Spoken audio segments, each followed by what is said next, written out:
o'clock, so we will go ahead and start this meeting of the City Planning Commission of the City of Marquette, August 13th, 2024.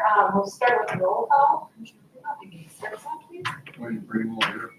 Margaret Rayner here. Christine Major here.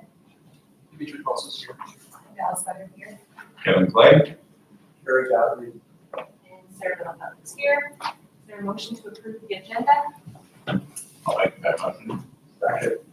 All in favor? Aye. Opposed? Right. Any corrections to the minutes? I will tell. Not any changes, but anybody want to add anything? We're good with the minutes from last time? Okay. I don't think there's any conflict of interest since we're not doing any repairs tonight, so. There's a public hearing.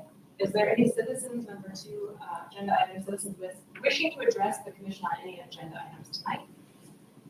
Great, if you could come to the podium, say your name, address.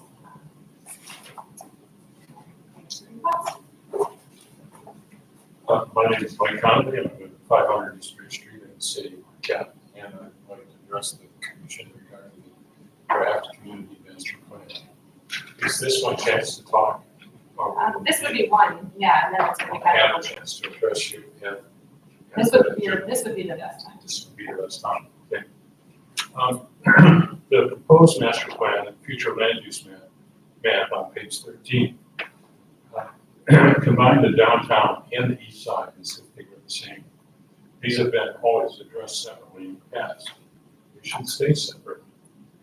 West Marquette, North Marquette, South Marquette are all separated out, but the east side is combined in with downtown. The narratives on pages 18 to 19 are appropriate for downtown, but not for the mainly residential east side. As an example, don't have to read it to you. Downtown east side can benefit the most by infilling surface parking. You can go on. This and most of the content of those 2 pages is inappropriate for the east side neighborhood. The master plan is a meaningful document. We use the master plan to say what we plan to do.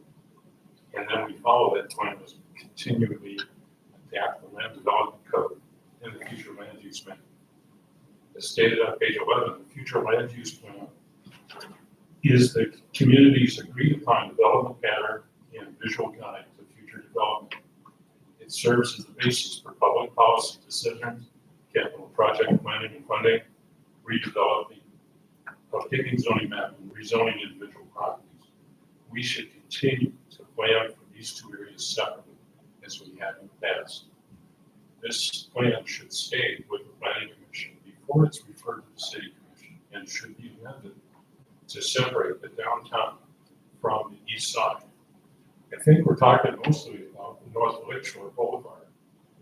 It's not addressed separately. It has its own separate page in the master plan on page 31.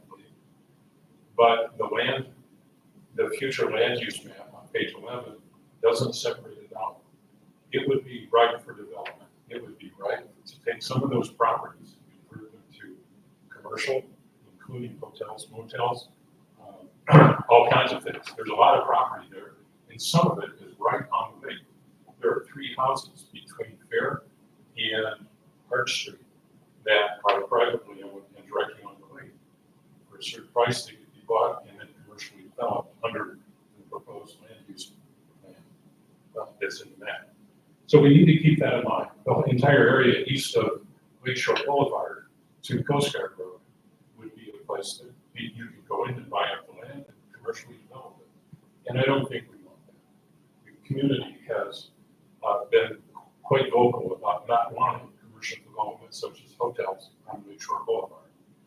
And I think the future land use plan and the master plan need to reflect that voice from the community.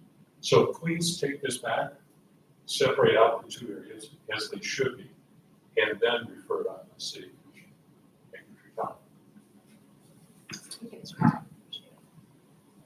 Would anyone else like to address the commission on any agenda items tonight? Okay, seeing none, we will no old business or new business. Any citizens wishing to address the commission on non-agenda items? Okay. We had no correspondence, right, other than the public input from the community master plan document that they sent out, but other than that, we have correspondence, correct? Training article, Dave, you wanna? That's just in there for your consideration. If you want to discuss it, it's up to you. Would anyone like to discuss the Complete Streets article that we read? Those of us who've been on the planning commission for a while, we know that this is kind of been a guiding framework for how we do a lot of street reconstructions, but it was kind of a nice little refresher. I think it will be reconsidered for update by the Traffic and Parking Advisory Committee this next year. All right, then let's move on to the draft community master plan. Yeah, maybe you and I correspond a little bit, so maybe you can kind of give us a sense of where things are at, or what the last Well, draft. Dennis is here to talk to you about where things are at. And we have in the packet here the comments received through the website, all aggregated here by date. They're not identified by who made the comments or where they live or anything like that. It's just all the comments. And then we have a proposal to add this new section to the action plan part of the document for cultural and recreation. So there is no cultural and recreation portion of that action plan right now. And then this is just really very specific about what was discussed, and Dennis can take. Thanks, Dave. Good evening, Planning Commission and community. Thanks for being here. So I just wanted to give a very brief kind of talk about where we were at and how we got here. We started this process over about a year and a half ago. We kicked it off with a survey, which is probably the largest response we've had, at least in my tenure here, over 20 years. A lot of feedback. We did have the community meetings that were very well attended, and all of those events culminated in the draft plan that's before you. I would really like to ask the Planning Commission, as part of your mission, for lack of a better term, to consider those public comments and consider whether or not the consultant has embraced that when they've created this plan. It is intended to be based upon the effort of the folks in the community participating and what they wanted to see, and then meld that with best practices to provide an outcome. With regards to the comments that we have received, there are basically, you can lump them into categories, right? I think I've never seen the words pickleball more in my life when we received those comments. And those are something that, in the opinion of staff, probably more appropriate for a recreation plan, although we don't want to diminish their comments. In the overall grand scheme of things, each piece has a place in the puzzle. And that was along the same lines of the arts and culture additions that we did. And we met with Russ, and also I've spoken with Tina, and just this morning spoke with the department head, John, and he was happy with the approach that we were taking of adding the action item in there, because again, that, although it could be argued to be a larger piece of the puzzle, it's still a piece of the puzzle that has an appropriate place, but certainly worthy of mention in the community master plan. Where we go from here, I know there was some concern by commissioners that a lot of this hasn't been professionally edited or incorporated into a draft for you. Quite simply, that's because the consultant has ran out of money for this project, and anything we do from this point forward, it's twofold, actually. This is one of the reasons. It's gonna cost us over $100 an hour for the edits. But also because I'd like the planning commission to have a chance to get together and come to a consensus on some of the changes, rather than us trying to take it on as a staff-led exercise. It seems to me more if it comes from the planning commission, because you're the representatives of the community. So what we would ask you to do, at least in my view, would be to kind of collaborate this evening on the comments received and the document itself, and then provide us some general direction on the themes or any changes that you want, and we can give it our best attempt at professional practices for solutions to do those edits. Then we would like to do that and then bring it back to the planning commission at a subsequent time so you guys can give it your blessing and then move forward. So really, it becomes a fiduciary issue, but it also is a community ownership issue. It would be really easy for us as staff to say, well, we can interpret this comment. We can come up with a professional opinion on how to address it. But then that begs the question, is if the planning commission thinks it's worthy of addressing, would it not be better in a recreation plan or something along those lines? So I feel that I owe you a little explanation for that. But that would be our intent. We'd like to have a quick turnaround on that. If it would require a work session or something like that, we could most certainly do that. But ultimately, the goal is to get this adopted in the fall. I would really like to have it adopted under the current city commission if we could before the election, because they're the ones that were supplied the money for the plan, participated in it. It's kind of something that would make them feel worthy if they were able to adopt it before they were to leave office. And of course, I'm here for all kinds of questions, whatever you may have. No question's a bad question. Thank you. Great, thanks, Dennis, that really helps a lot. Just kind of clarification, so the last draft I think I saw was May 2024, right? What is the latest version that we do have? It's online. We have had a meeting since it was put out as May. the last edit. It was May 1st, 2024. Okay, so comments that several of the planning commissioners have made, those would be something that we could compile, discuss, and then look at it. So, okay, I just want to make sure there wasn't like another draft. No, just to Yeah, review and that. also part of that was we had comments from individual planning commissioners that haven't been discussed by the planning commission yet. So we would prefer that you discuss them and it comes from the planning commission rather than an individual. Well, actually, the planning commission did discuss their comments as a group before the last draft was made, and then the public comment period was opened on May 18th, or May 17th, and ran until July 18th. So all the planning commission discussion happened before that final draft that is now out there. But I think other comments have come in since then. But I like this approach, and this is great. I think a lot of us would like to help make this the best community document. I think the consultants did a great job providing a backbone, providing some good content in there, but it is a community document, and so I think we need to do our job to incorporate the community feedback tonight in written comments as well. So yeah, let's go. I guess this is a work session, so we can kind of open it up for discussion, but maybe if you could just raise your hand so we can have a little bit of order to our discussion. Or do you want to start us off? Just one thing.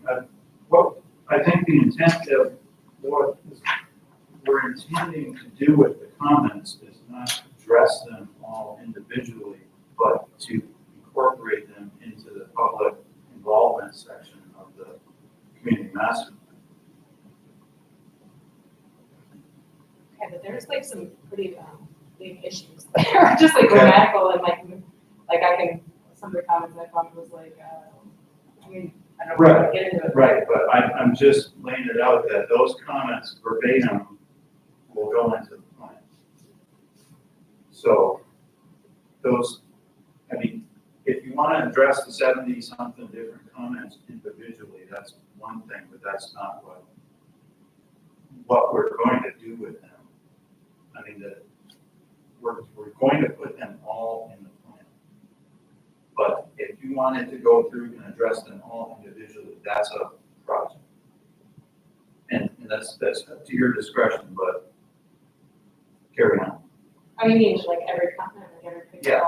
Oh, yeah, no, but like, I think, especially people. Well, we did that with the last master plan. There weren't nearly as many comments. Yeah. I think it's easier explained if this document they see right here is actually gonna be appendix to the master plan. Yeah. So this table will be in the plan as an appendix. What you guys need to do, and gals, is go through those comments, presuming that you've gone through them before, and see which ones would merit any changes to the actual master plan document. Sure. Yeah, and I mean, I just want to backtrack too. I think folks who volunteer to be on this commission, especially folks like Commissioner Blair, who's unfortunately not here, I think have made some really, really important suggestions. And so I think comments by planning commissioners, I think we need to take pretty seriously and incorporate those, especially the list that Steve had and some others. I think a couple of us have submitted a few other things too. I want to say again, those were given to the consultant before they finished this draft. Okay, well, So they took those into consideration. Steve was, just since you mentioned him, Steve was aware of everything they did and was cool with it. okay. All right, Commissioner Guthrie? I need to know the date of the draft we're discussing right now. What date, what version are we on? I am no longer clear. May 1st, 2024. May. I think it's probably just to use the one that's on the city's website instead of searching an email, because I'll try to do that. Do we have an editable version of it? No. So, with all due respect, Chair, if we do not have an editable version, editable, forgetting how this pronounced network, how can we change it? Tell us. Tell you specifically, do you have an editable version? No, we're not going to be editing it. We're going to have the consultants edit it. Is there any possibility that we could remove this from the consultant and bring it into in-house so you can edit it, we don't have to worry about the $100 an hour fee? So there is going to be a fee if we suggest that. And that's fine, but I'm trying to limit the number of times we edit it.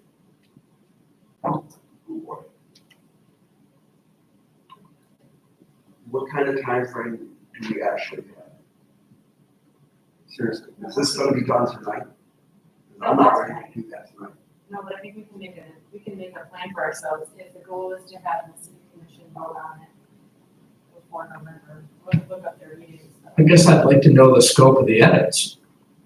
Me too. I wish I had the right version. I've been working off a version that was in the hole. I mean, there's comments in there. One of the things I suggested, it was on May 7th, so it probably wasn't in the May 1st one, but on page 26, the economic and cultural impact of NMU on Marquette cannot be understated. I think they mean overstated. I think it's like, there's things like that that are just like, that's incorrect. And there were several things like that throughout the document that I would like them to correct. I don't think it's asking too much. I would also like to point out, when we started this process, the consultants, I believe it was at least 2 or 3 months before anything happened. So I don't know about this time frame they created, but they were kind of slow to get things going. And just want to point that out too. So whatever contract they have, a job is a job. You should do your job. That's how I pay the commissioner. We have a compilation of all of the comments from the planning commission that's laid out similarly to what the city's feedback was. They were provided directly to the consultants. So this way over we, time, they should have them all. Would we, Well, I think she A wants to finish. compilation is not something I'm aware I think she wants to finish. thank you. So if we were able to get the compilation of all of our comments, feedback along the cities that's laid out here, then we could plan for a work session. We could think a little more efficient, and be able to see everything in plain writing and be able to suggest the edits that we would like for the consultants. Would that be great? I would recommend that you give us an idea on the themes that you actually want to edit. There was considerable public comment about pickleball courts. Does the planning commission believe that pickleball courts should be a part of the community master plan, or should they be in the community recreation master plan, which is ongoing now? And if the planning commission has a consensus that pickleball courts are more appropriately aligned with the community recreation master plan, then you can check that box and it wipes out a third of those comments. Commissioner Gottlieb, I know you did. And I think that's a good start to get you rolling. Commissioner Gottlieb actually did a good job of categorizing the comments, so do you want, is that? Oh, yeah, I was gonna address that I went through the 70 comments and tried to categorize them by number of times mentioned or hit on. And yeah, you're right, pickleball was up there, but not as high as the multi-use path on Division, which was mentioned 11 times. And I'm not even getting to the do not connect Center Street to the home, because that's really not an issue. That was the most mentioned issue, but 15 times for that one. Stopping development on the Hardwood and Northwood trails was 9, pickleball courts 7. And then we get to the lesser mentioned things of expansion or non-expansion of what is considered a family unit. The only other thing that was really mentioned there for Parks and Rec was the dog park, which the perennial dog park issue. I did discuss this with John Swenson because I was kind of curious if this was going to be brought up in the Parks and Rec 5-year master plan. He thinks that is going to be presented, you know, this better than my plan, in September approximately to this group. Yes, so the master recreation plan or recreation master plan is being drafted now. This will be coming to the planning commission in September, and it will be for your basically approval before it's moved on to the city commission. And what John Swenson told me was many of these issues, including the cultural trail, dog park, the multi-use path, trail development, and pickleball courts will all be mentioned in there. And if they're mentioned in there, I don't think my opinion is they don't necessarily belong in the master, community master plan, on the Parks and Rec plan. So with that in mind, I think it takes a load off of you, but there are issues such as Dr. Conley brought up. Oh, right. But I'm saying in order to get you started tonight, if the planning commission would achieve a consensus in the work session on what you're talking about, I think that gives you momentum to move on to the good stuff. And it's the good stuff I want to. Okay, well, we can approach it that way. I mean, the good stuff apparently is pickleball, but we can maybe start there. Is that something, do people, I don't know if we need, I don't think we need to do a roll call vote or anything, but do people feel that we need to somehow incorporate the development of pickleball courts in our community master plan, or are we comfortable with putting that in the future Parks and Rec plan?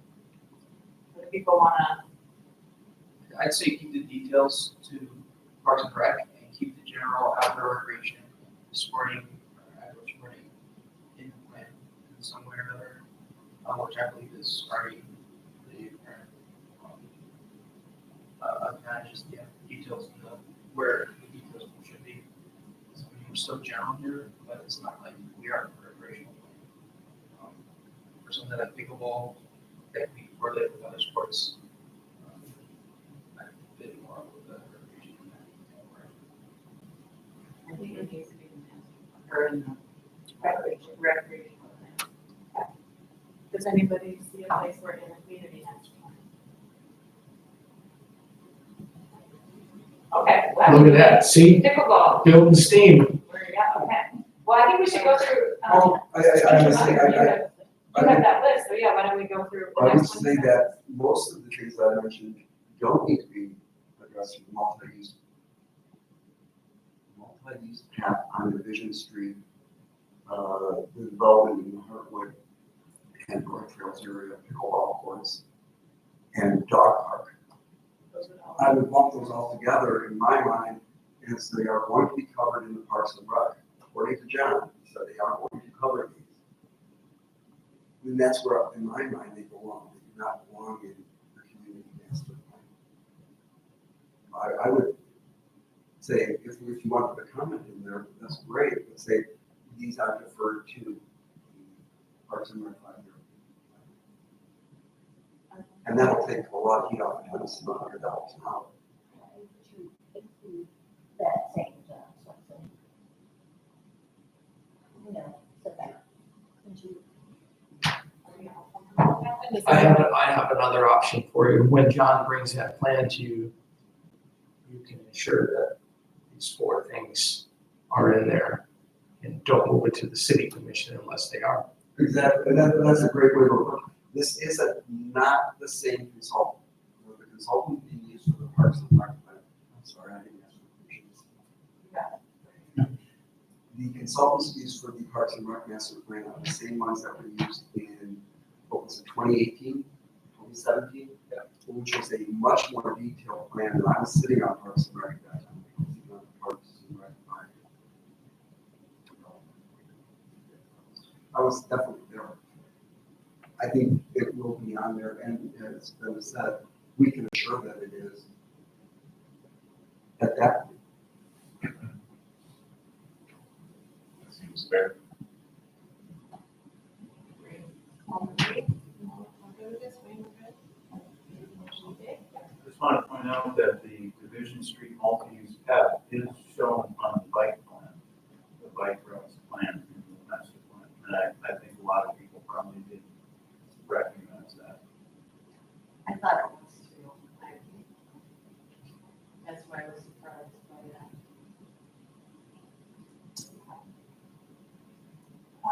Let's see, I think those were some of the major issues that were part of this set of feedback that we got. Let's see, was there any other smaller things?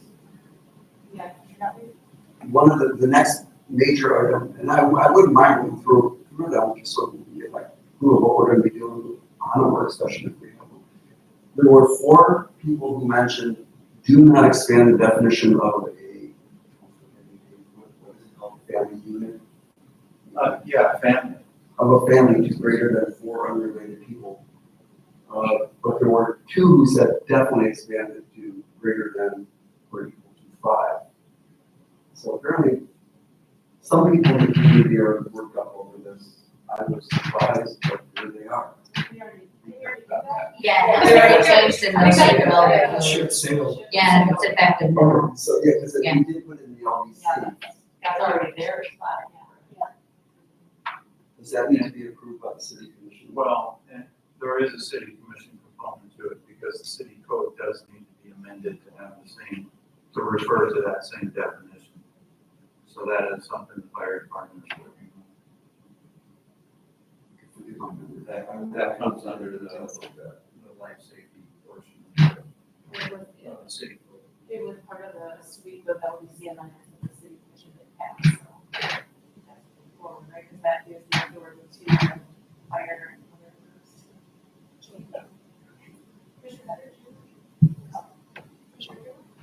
I'm confused on that one. Are we looking at the definition of a family that we have in our land-based code, which is not even close to what a real family is? Yes, it has been updated. It's going to be updated to It has been updated. the real definition of a family is people related by blood or adoption. It doesn't say 4 fishermen or 4 people playing volleyball or a family. That's what our current definition really says. And then on another subject, you get to 5 unrelated adults, why would we have to worry about that if 5 people that do the same thing are a family? It doesn't make sense. And when you get to the comments in there, it's obvious that these people don't pay attention to the commission meetings, planning commission meetings, because they would have known when the lady said there were 9 cars there. And I went by the house I lived in growing up, and there's 6 cars in that yard. But we should know, because the comment at this meeting was, it's limited by the number of parking spaces. So if you only have 4 parking spaces, you're only gonna have 4 unrelated adults. Well, how do they get 9 cars? I don't know. So it's a problem. It was a problem, it's always been a problem. Like I said, you've tried to change that to 2 unrelated adults. And we dropped that in a hurry because all the realtors and everybody came in and complained. I mean, it's just, they complained about the fact that no. I mean, that's a very lucrative thing. You're gonna have 5 people at $700 a piece in an apartment building or in a house. You'd never rent a house for that kind of money. I think, yeah, that's why we kind of had an incremental approach, which was approved by the city commission to increase it by 1, see how it goes. But that, I think that should have sailed, so it's a little bit of a moot point, I think, in terms of doing it. Just ask questions. I'm giving you my opinion. No, I think it's gonna be a perennial issue for sure, so. Make it 6. Make it 8. We'll see how 5 goes. And then the other part on top of that is we're trying to put fourplexes into a neighborhood on a 50-foot lot. Okay, now I can have 20 people living there. I sure as hell couldn't come up with 20 parking spaces. Okay, well, I'm gonna kind of keep us to, trying to think about what, amendments or changes we want to make to this. Commissioner Flynn, Okay, question. For, this looks good. We're going to be, moving things like pickleball over to, be able to include their plan. Will they still be listed in here and noted that they're going to move over? maybe, actually, I like that idea. Can we even have like, after this in the appendix, like say, because I think it's really important that people know that we are talking about their comments and that we're really considering it and trying to put them in the appropriate legal documents. So could we even have like a page after this, like a response of, so, you know, Commissioner Goddard has done our homework for us. He has things categorized a little bit and say, these types of things you will find, you know, multi-use path, dog park, pickleball, you will find that in this document, you know, so it shows like there's a conversation between the public and the planning commission. You can put a copy of your minutes in there of this discussion from the work session. Something like that. Or put another column in there to address each comment. Oh, there you go. Either or. Well, that's what I was talking about, we did with the last master plan, but it's a project. Not all these are. That's true, maybe it's some of the ideas addressed. Okay, something to think about. Commissioner Pike? Yeah, in regards to, just going back a little bit, in regards to all the planning commission member comments, can we compile them in a document like this and add it as an appendix? We get all of our stuff into the document. I'm happy to do that, and, you know, put the pressure on staff, Dave and Dennis, and if you're okay with it. If people want to send their comments to me, I'm happy to put it in his Excel sheet or something. Or would you rather have to go to the city? Now we can do this. Whose comments? The planning commission comments, right? Well, I don't have comments, but I know that other people wanted to, you know. Those are all in your minutes. Alright. Just trying to make it. look- It would be just easy to have like all our Word docs.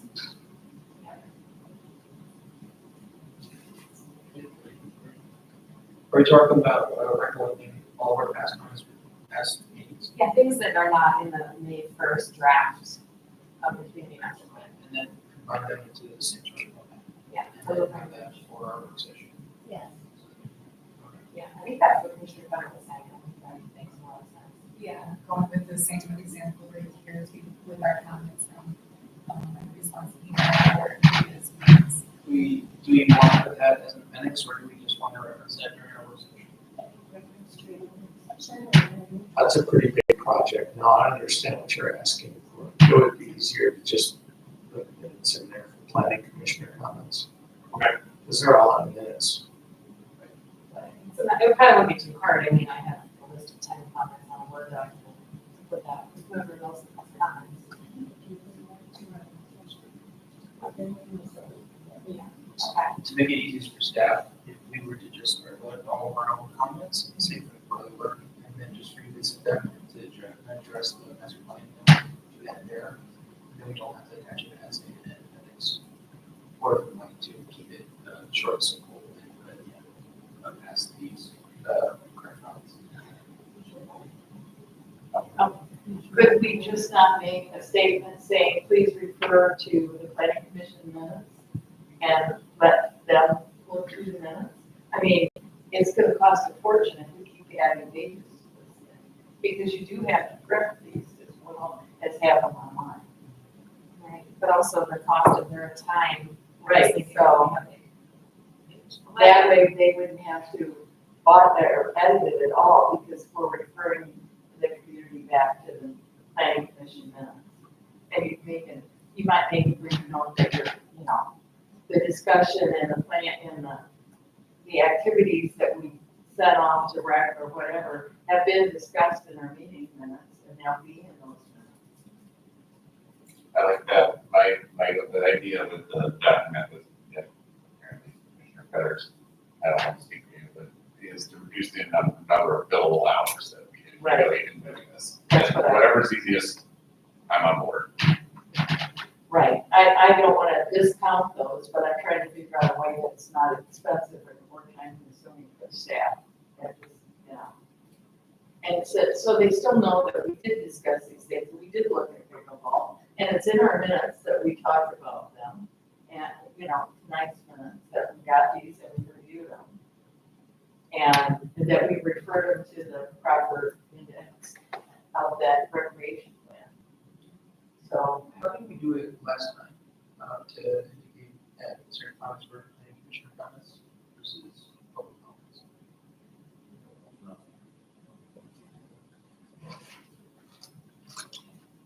And it really, I don't know that it really, there really should be planning commissioner comments in there. The end of work session, for the planning commission is to get things ironed out and have the consultants make changes. This document as a whole is the planning commissioner comments, in my opinion, because you're putting your stamp on it. Our comments aren't in there, it's a little frustrating. Yes, it's like, what are we? Yeah.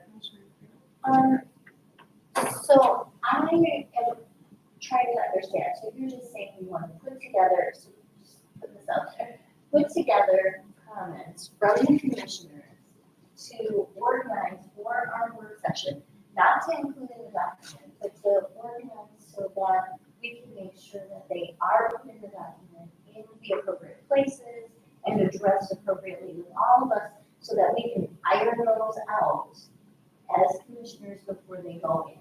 Is that what you're saying? I think Yeah, that's what I kind of expect. That was the invitation I think Dennis started with, right? Like we can make it as simple as possible, get consensus from this group. Once we have our own document, like here are the things we would like to see in there.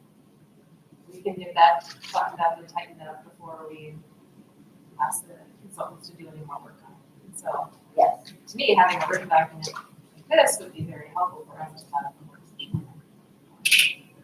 I completely agree. One thing. So I totally get your point, but I think the consultants did incorporate your comments, except obviously they left out, they didn't address your comment about underestimated. And there are some other errors that they have to correct, despite being told 3 or 4 times on some of them. Right. So the question becomes, what additional comments are there? Yeah. That's all. Okay, well, so I have been involved in several of the many community listening sessions about the cultural trail, and I know that the Arts and Culture Office has an argument that they would like to be more included in the central document of the community master plan and not in the Parks and Rec because it's a little bit different. And the reason is like kind of twofold. One is that arts and culture are a critical part of our community. The cultural trail does affect land use, so it is, I think, appropriate to put it in the master plan. But also for funding, I've worked with that office to try to bring in national grants and like having arts and culture highlighted in a document, community master plan, is a kind of pragmatic thing for that office to be able to pull in grants to do cool things for our community and to host events. And so I would make a strong argument that we should have, and I know that office has provided some suggestions of comments as well. So I would strongly support incorporating more about arts and culture and the cultural trail in particular. Can you bring up the addition that Russ came up with? Because this is what the department head for that office approved.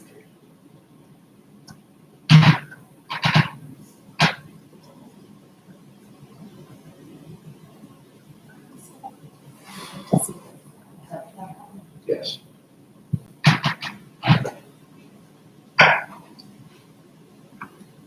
So when I spoke to John, he said this was good. John Swanson. Yeah. He's the department head.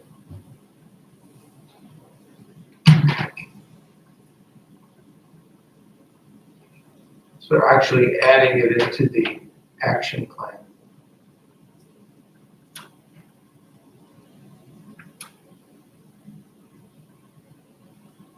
And then he talked about adding the example in bold.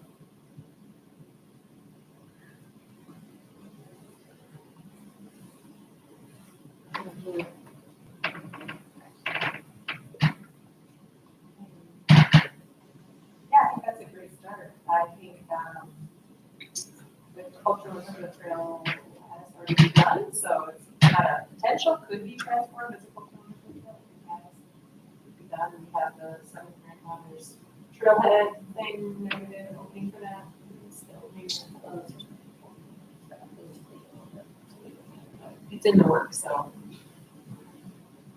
But I think that's a good start to have some language in there. Again, I rely on the department head. And this is what he said looked good.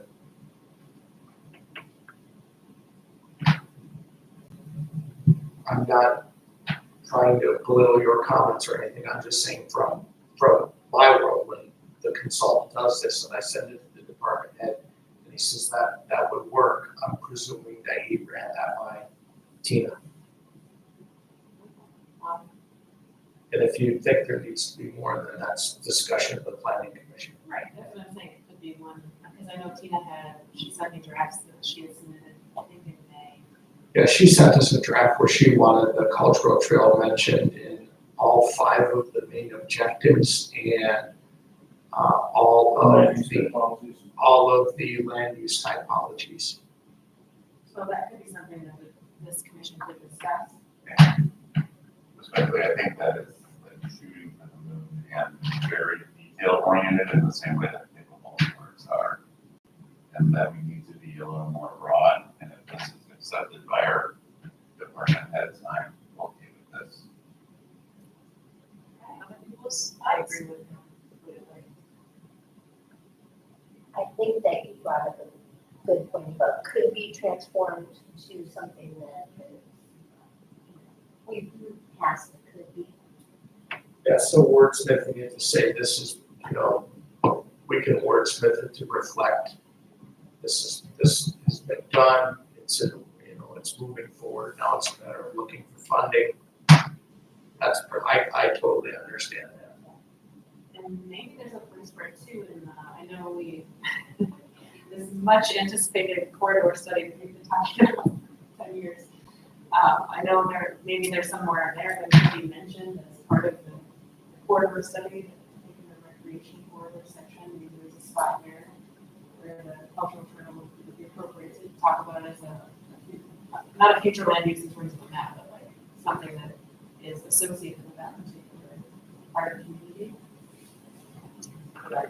Good idea.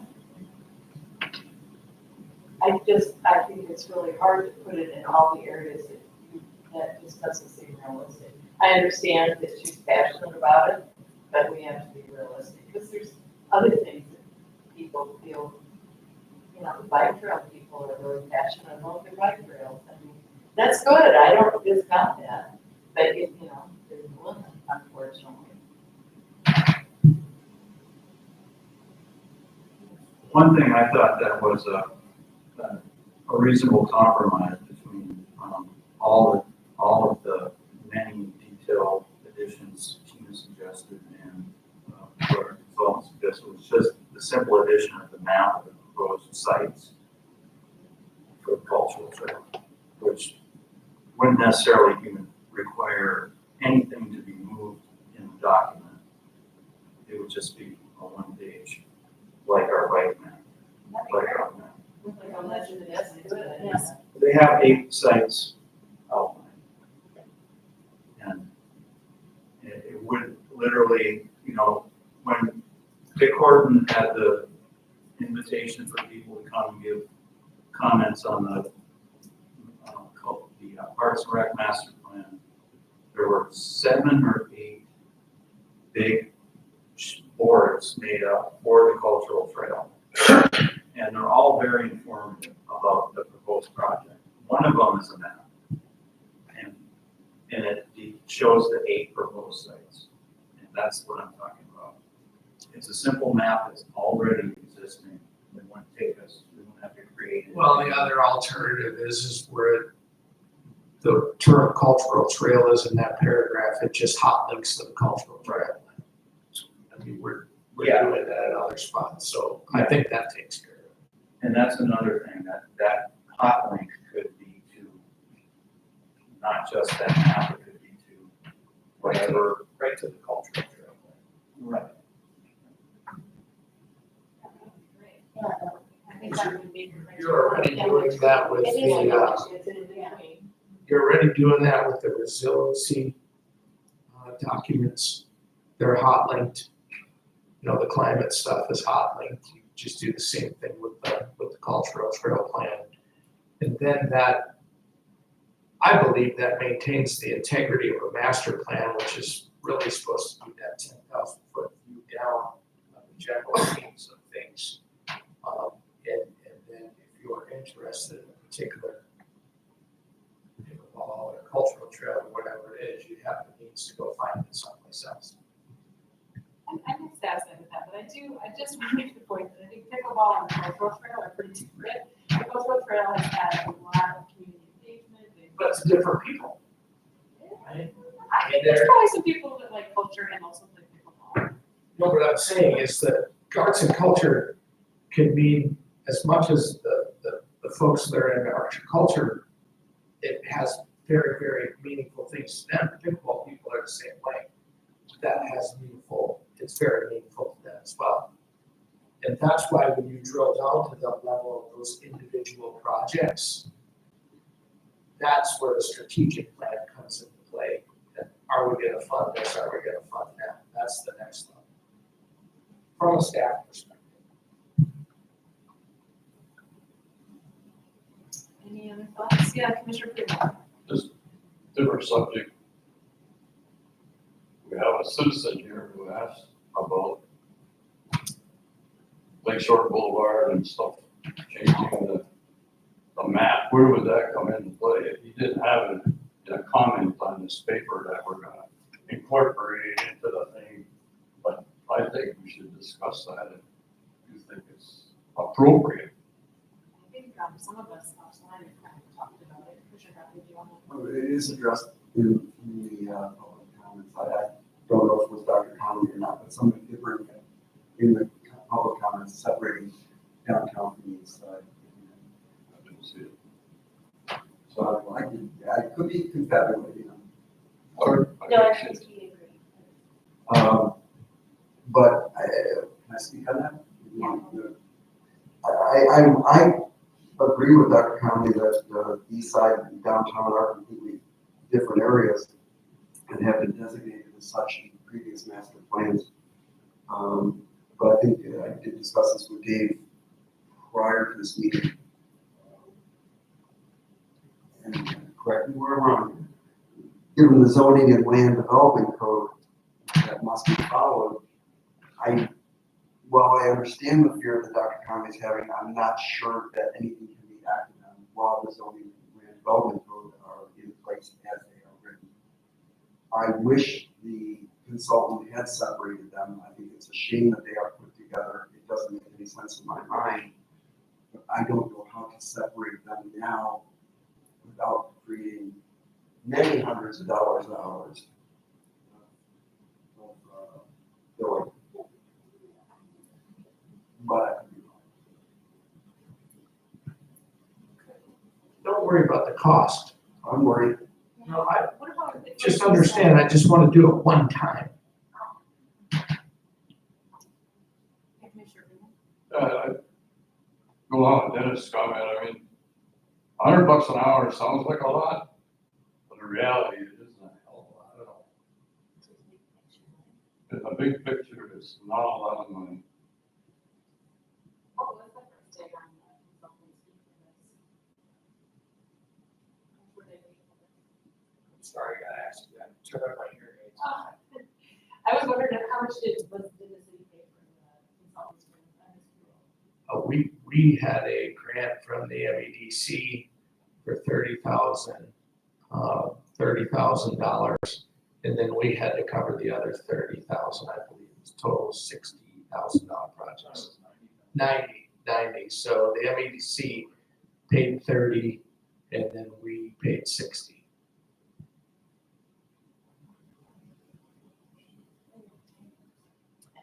Which in the scheme of things, is peanuts. Oh, this is a cheap master plan. I won't even deny that. Don't let that dollar amount think it's really expensive. This was pretty low budget. If money is no object, then I would say I think it needs to be addressed. And if money's no object, we have some corrections to grammar and so on. That isn't. That's a given. That's good. I mean, because it's just kind of really messy. I mean, I would yell at my kids if that was their paper they turned in. And I'm not even a teacher. Would it be helpful if we have a list of all those things, or do you think we can trust that they know? No, we can just say it. I will go through it. They, Russ Steuerman said they had a proofreader go through it before they put it on this last version. So, yeah, so this is something at some point, I don't know if they're ever going to, because that was the third or fourth time that some of the errors have been pointed out to them. I don't know if they're ever going to fix all the errors. So unless the city did take over the document, I don't know that we're ever going to get all the errors out. I mean, just being honest. I mean, because how many times can you say to somebody, this is still wrong, correct it, and expect it to happen? But before we get off track, the point Dr. Conley made, you all haven't discussed that. A couple of you have talked about it. Okay, why don't we go down the line and see what people think about that? Oh, actually, first, Commissioner Clegg, if you had a comment.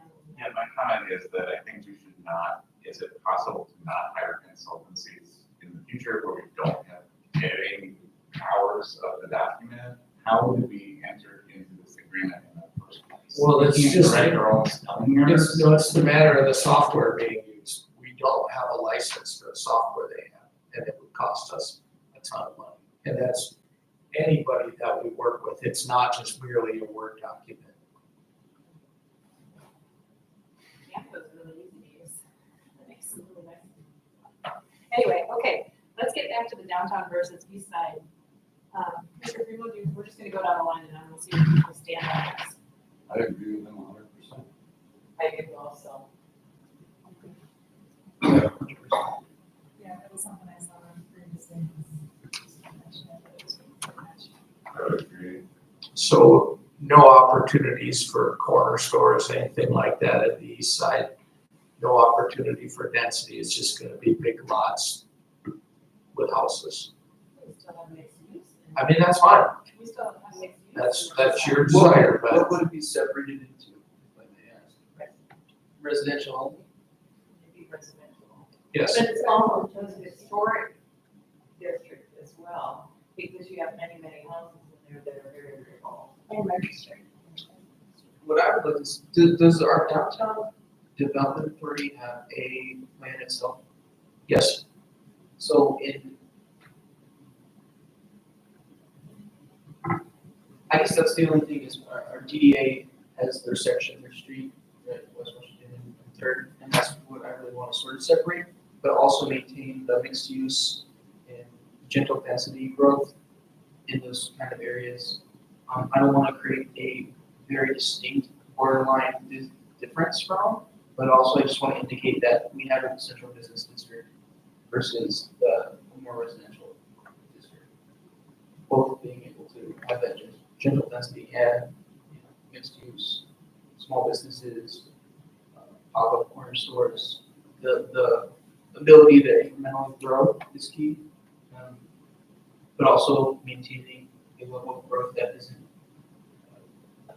chaotic. I mean,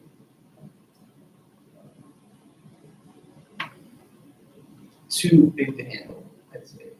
So I think you're saying, Commissioner Councilors, you're agreeing, and I think it's unanimous that we all agree with Mr. Conley's suggestion of separating the downtown from east side, but allowing east side to have copies of mixed use development. Really. As well. I would keep the downtown and say sort of together, but just outline that our CBD, central business district, has more of is treated a little differently because it can grow a little bit more rapidly than elsewhere. Just because the idea that our downtown will eventually grow and probably take more residencies as it grows and as our economies, as our city economy becomes more valuable and our land becomes more valuable, we will just have to grow in size and Could that be addressed at that time? Since we're not here. But you're going to be Yeah. around for so many years. Yeah. As you look at what's happening in the community. right. I mean, 5 years can be a short time, but it could also be a very long time. I don't know what will happen necessarily after that. Might be want to, take care of, trying to avoid gentrification, but also identify where we are looking at for gentle growth.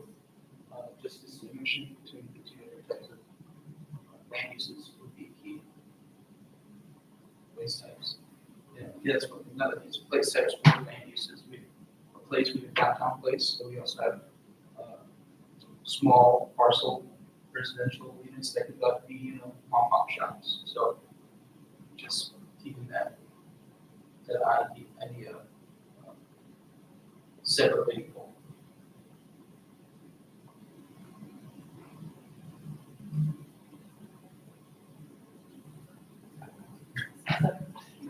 Yeah. Well, in terms of this document, I guess we will now, if we are, it sounds like we are unanimous in the wanting to have downtown separate from the east side. I think so, but I think it's important for us to define that, like Dimitri said, that we are okay. I don't think that's what Dennis is suggesting, that it's an either or. There's no commercial, if we separate the east side, there's no commercial business activity in the east side. I don't think that necessarily has to be true. But there are like bonuses to heights and larger buildings in our downtown that we don't want to have on East Ridge, for example. So I think it's appropriate to separate it, but I would be comfortable having some sort of mixed use, small development that doesn't have any of those downtown bonuses. And this kind of goes back to one of the zoning conversations we had about maybe at some point down the road, thinking about different types of mixed use. One that really privileges residential, versus one that might be a little more light commercial or something. the intent, so I can, maybe this might help go back and speak to the intent. Why are these broad land use typologies in the master plan is intended to be that way so that you're allowing for somewhat of local decision-making as opposed to taking every house on Ridge Street and designating it as one thing, or taking every lot on Third Street and designating it as one thing. This land use typology is a typology that says, typically within the area of these neighborhoods or this general area of town, we're finding pretty much the similar typology that allows somewhat of flexibility in there. If somebody wants to have a mixed use corner store or whatever it may be. But keep in mind, the land development code is what governs that. So looking at this land use typology, you then go to the land development code and break it down into distinct districts, which would allow those things. The only time this would really ever come into play for like an individual zoning decision would be if there was a rezone. And if somebody wanted to rezone Dr. Conley's house into a circus tent. I'm just saying, right? And somebody's. So that's behind your house, across Lake Shore Boulevard. That's where the tents go up. But then this map would be referenced. But your land development code is going to govern all of the individual decisions. If I can add to that. When this particular district was first put in here, it was called the historic core. And we came up with the right idea of renaming it. But there's not just a residential neighborhood on the north side of downtown, there's a residential neighborhood on the south side of downtown. And I'm sure people with large houses on the east side don't really recognize it as being the same, but it was the historic core. It was all part of what developed as the downtown area of Marquette at around the same time. And we got rid of the term historic core because anytime you bring up the term historic in a community master plan, people start freaking out thinking you're going to create a historic district. So if one of my points I want to make, if you're going to separate the east side, then the Fisher Street, Rock Street, Farragut Street doesn't necessarily fit with downtown either. I don't think you need to do that because of what Dennis said. This is just a general intent section of the code. The actual, or the plan, the actual land development code has a lot more to do with what actually happens with development in these areas. Okay, as it's described to me, I understand that, and if it's just sticking to the zoning code versus general description and elements, I'm okay with the way it is. I think we don't need to separate it.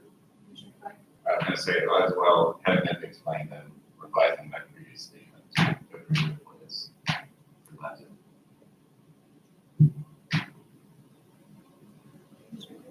I went to Northern, so I'm not understanding what you're saying, Dennis. Could you clarify that somehow? Sure.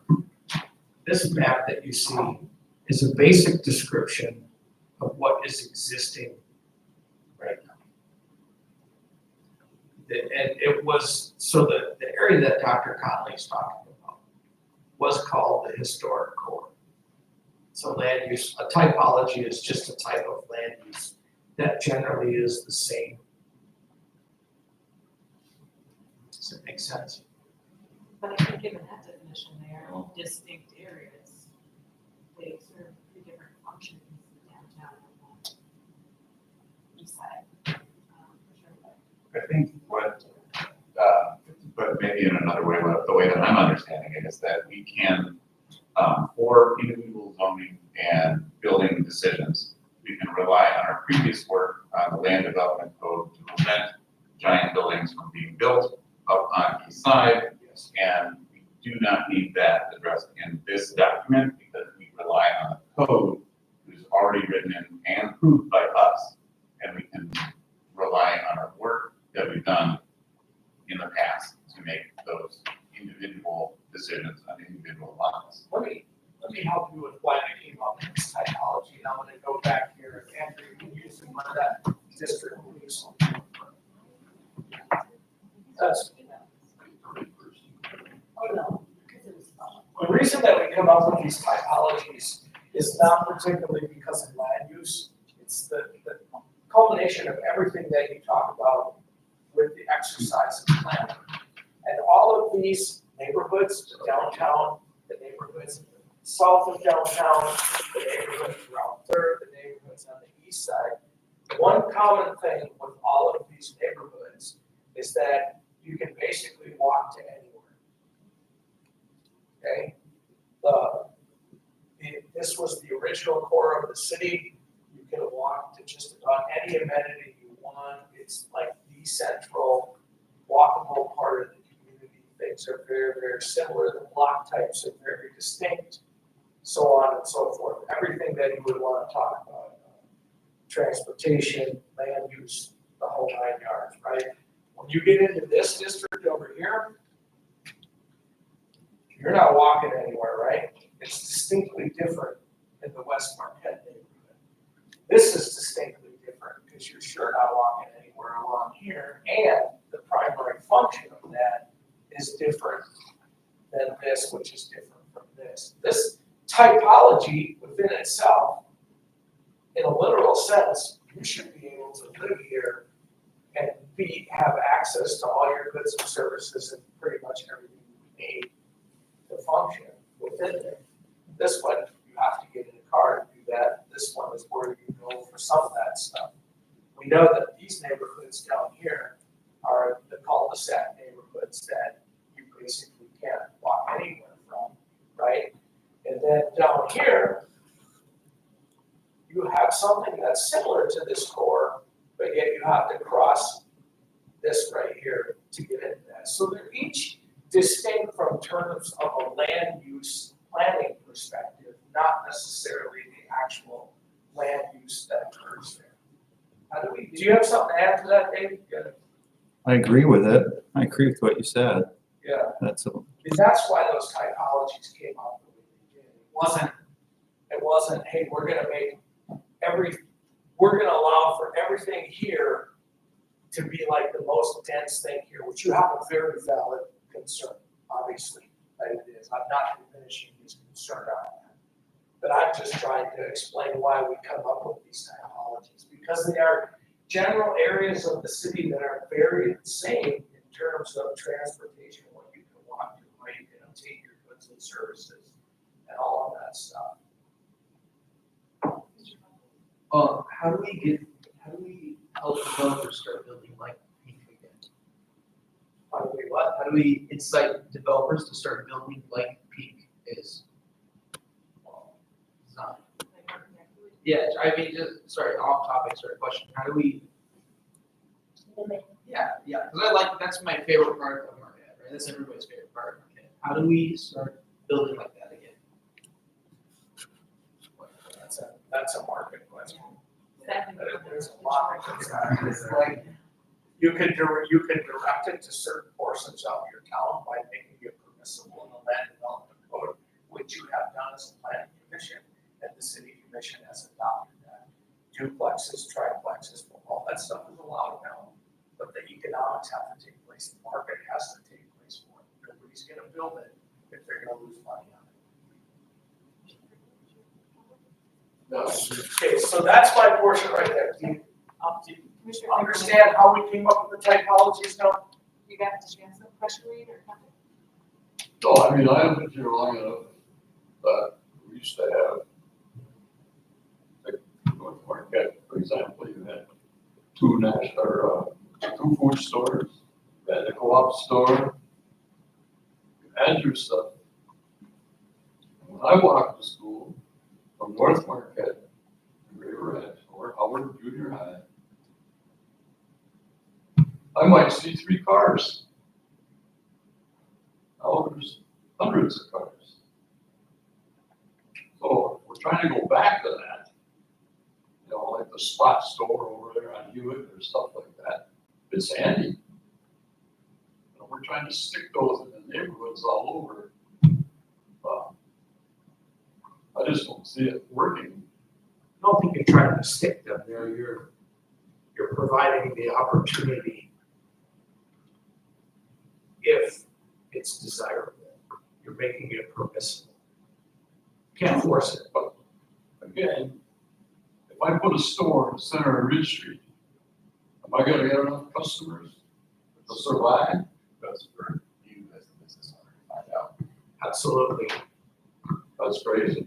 It's like you're not gonna survive. Probably not, Probably not. but that's not our. And that's why we're not forcing it, that you're not forcing it there by any means. So one other thing, is there another comment in there about we want to look like Traverse City? Wasn't that one of the comments? That's always a Sure, topic. it's It's always something people say. I mean, there's a limit. And like you talk about the land-based code or the whatever. There's so many things in there that you can do and manipulate that it's unreal. I mean, it's just, I mean, man. And you're gonna have some people that are a little crazy and they're gonna say, oh yeah, I love this. They'll try it, and then you got an empty building sitting there. You can't. The land bank takes it over. We all the landfill. There's common sense sometimes, but I mean, it's just disappeared in the last few years. I feel like we should have left it as historic core, and I should have never opened my mouth about that. What was that? It's been, Yeah, you did correct. left it as. I did, I own it, I was the one that, the first time I saw it, historical, we can't have the term historical. Yeah. I still don't know what the like if we just took that red, like where the red is, you know, basically Washington, or maybe it's Ridge, it's like South Ridge. But that doesn't represent what's there now. It's just Washington. I don't know, it doesn't seem like it would be that hard to separate them. I have to add something. Marshall has an historic landmark district that's made tons of money for that community. It's it brings tons of people in to see the old dwellings and see that they're still in use. The oldest inn in Michigan is still working in Marshall, and the original building. So it can be a positive, it doesn't necessarily have to go back and get you. Are you with the historical? About a historic, district. So, it's not all bad always. I'm not saying it's a bad thing, I'm just saying that in my 20-some years here, this has come up twice. The creation of historic districts, it didn't go very well. We're looking at the zoning map, how this is concerned. Is there any possible maybe have this, to be able to help with this?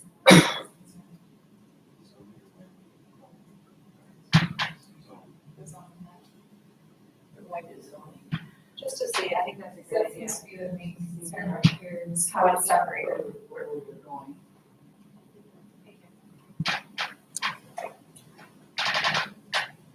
So we have NSETs, where it's blue here, that's the form-based code, so that's a separate zoning.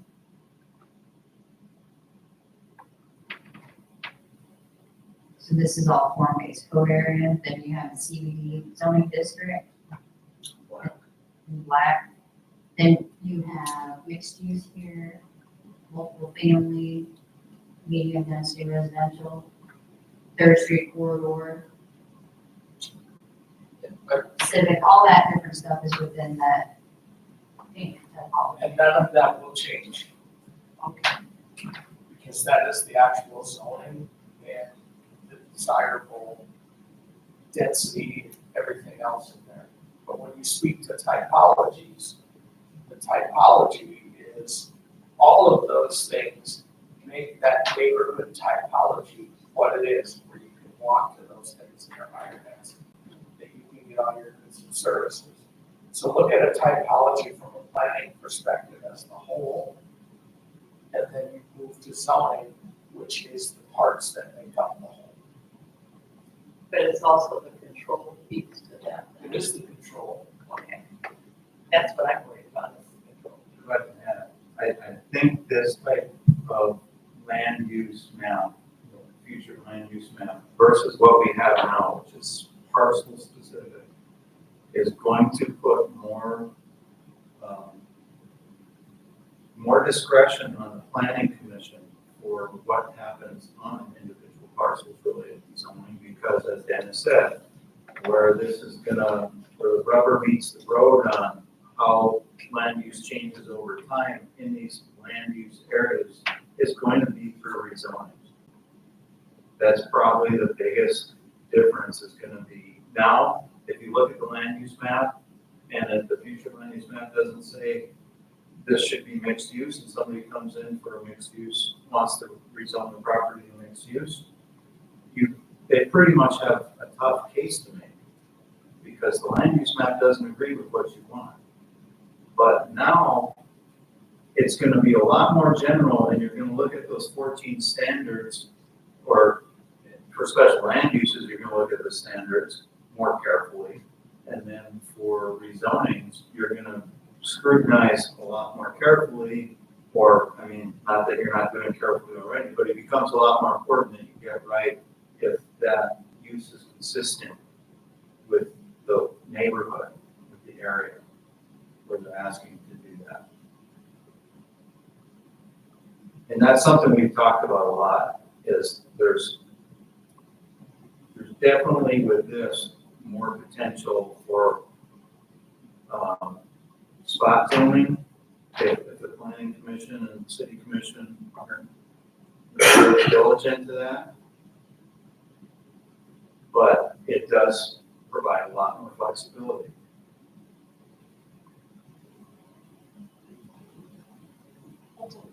Mr. Conley's point, I think, doesn't that really change the nature of the residential society? If it's sort of I don't think so. potentially gonna be, you know, considered or maybe the types of land uses that we are seeing in the downtown. I would say, Commissioner Fleisch? I think that is of us, and doing this is kind of a leap of faith in that it will put more work on our table, but it's up to us as citizens of this neighborhood, this area, to make the decisions and avoid spot zoning and have it. And the city is trusting us with the ability to have flexibility on future cases by having this being a wide typology instead of like our old future land use map, which is parcel specific. We have more leeway and more opportunity for future development that we want to see. But this, while also being able to avoid the types of development that we don't want. So it will need more work for us to adopt this, but I think it's what we want to see. the standards in the code are going to be your guiding principles for rezoning special land use. That doesn't change. And then the city commission has final say on rezoning. So it's not just this board that decides on rezoning. And those standards, as long as you don't change the standards or you don't change them to something that gives people some kind of crazy flexibility that's not available now, it's going to be the same kind of analysis that you have now. Yeah, I was just gonna say that this map is just like describing what type of places that we have here. I think it does a great job at what it's supposed to do, so. Yeah, that's why It would be easier if we went back and called it the stone floor. that's what I'm saying.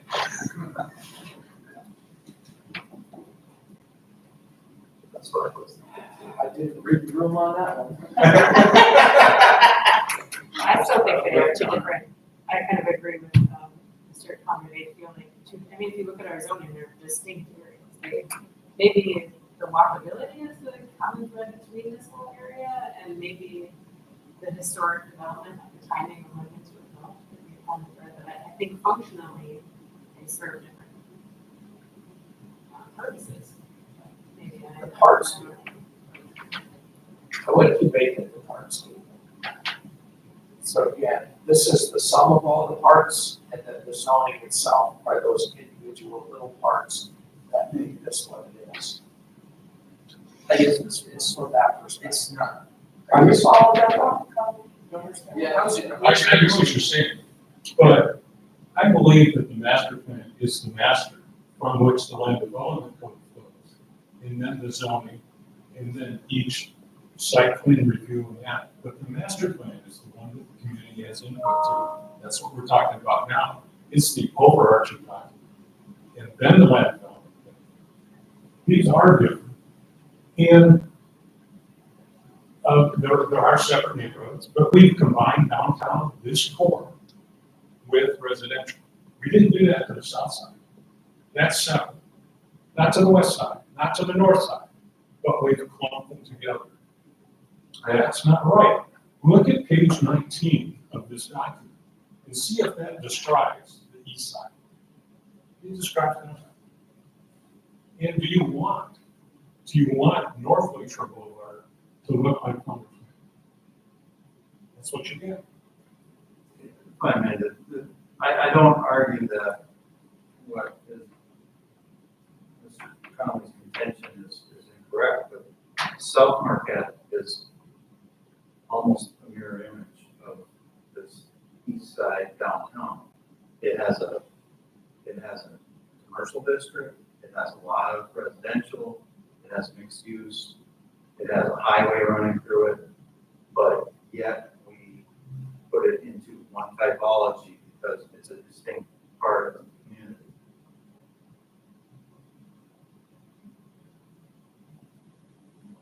I see it kind of as neighborhood maps, and the walkability is important. It's not parcel data, parcel specific data.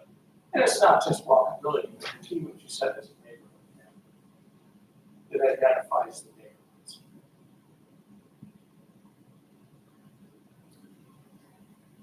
Maybe we should zip down the line again, and just because I'm seeing heads shaking in different directions, so maybe, can we go down the line again? Commissioner Primo gave us a sense of where you're at. Should we keep them as is, or do we want to separate them into east side and I think we should separate.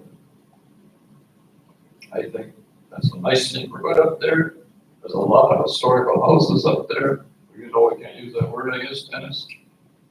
But Feel free to use it, You know, just don't ever ask me to share this this. is a unique, very unique place. And what scares me about the code is that there's so many things in that code that can be done. And now, of course, there's certain things that can be done that won't come to this commission anymore. They're done. Planning office. Okay, but just to keep us on track for this, to keep them separate? Yeah, I think it should be separated. Yeah, I understand what you're saying, but I really feel the commercial piece and the residential piece.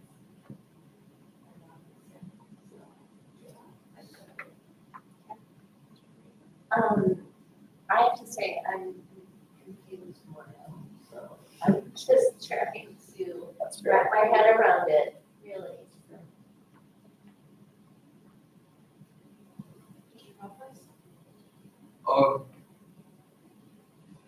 I sort of compare this to the pickleball regression thing, where the details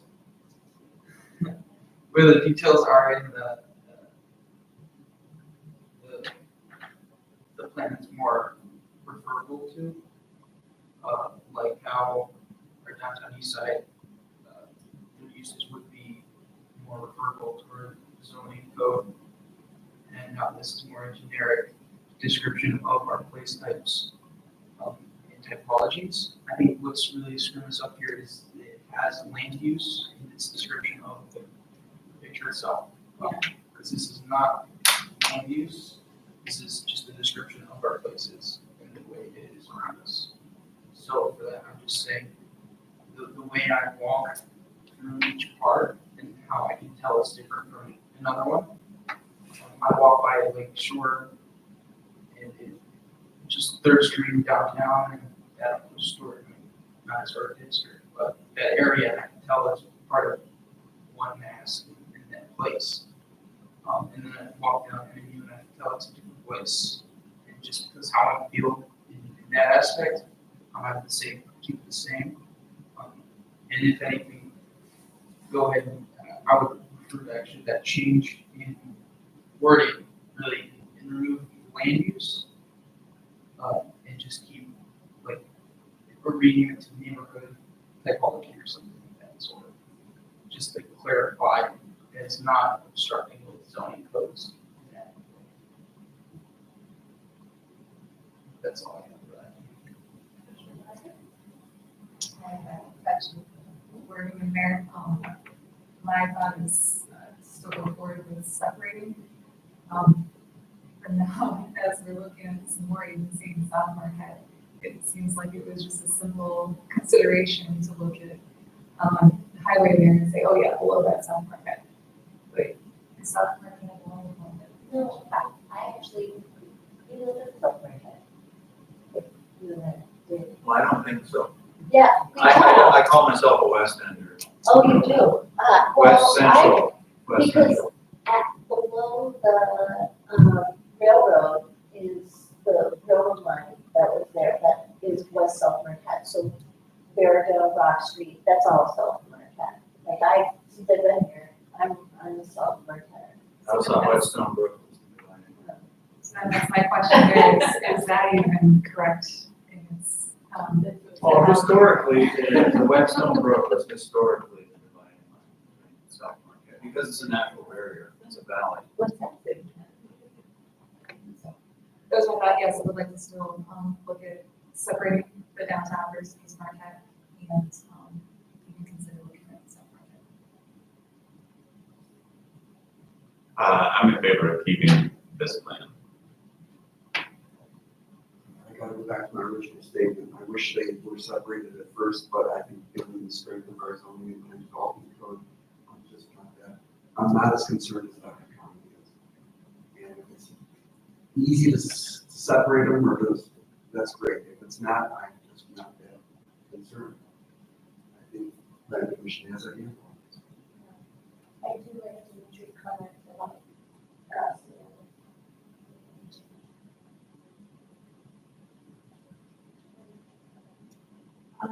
Yeah, I guess you have that idea that like land use typology, there's typology, just sort of a place type, which South Marquette is a great example.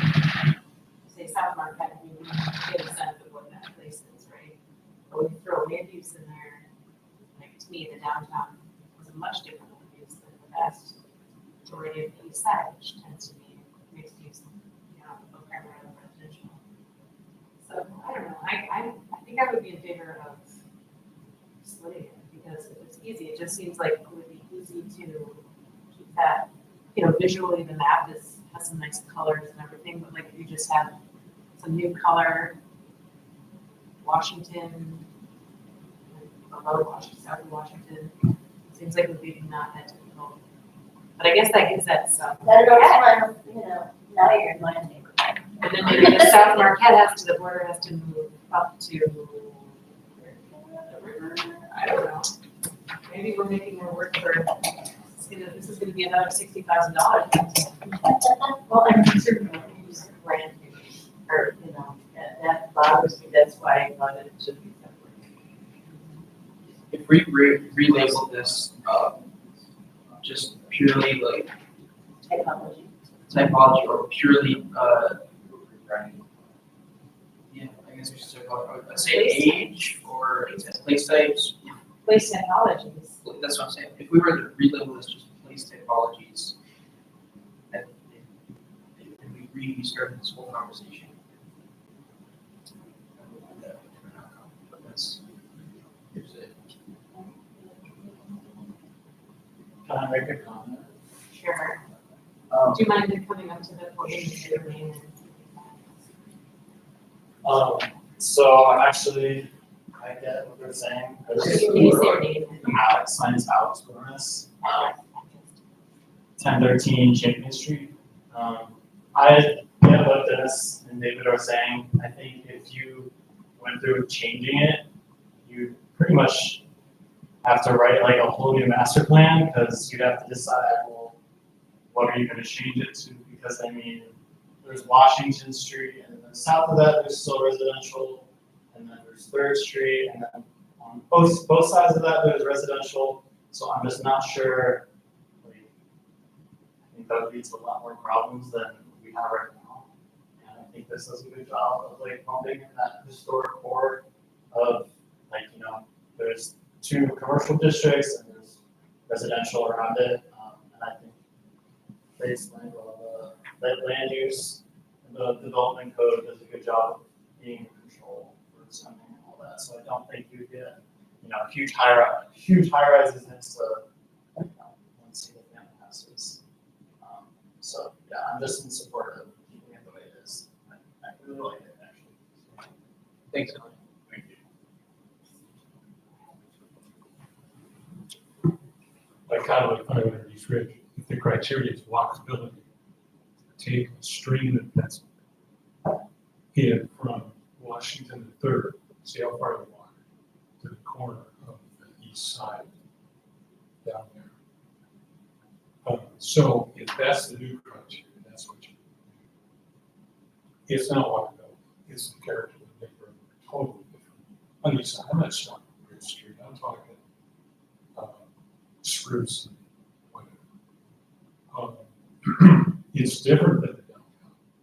Look at page 19, look at the description, nothing in 1819 that describes the east side residential area, nothing.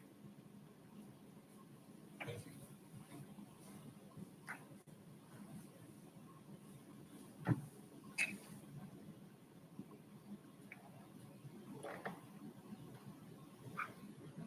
I have 2 ideas.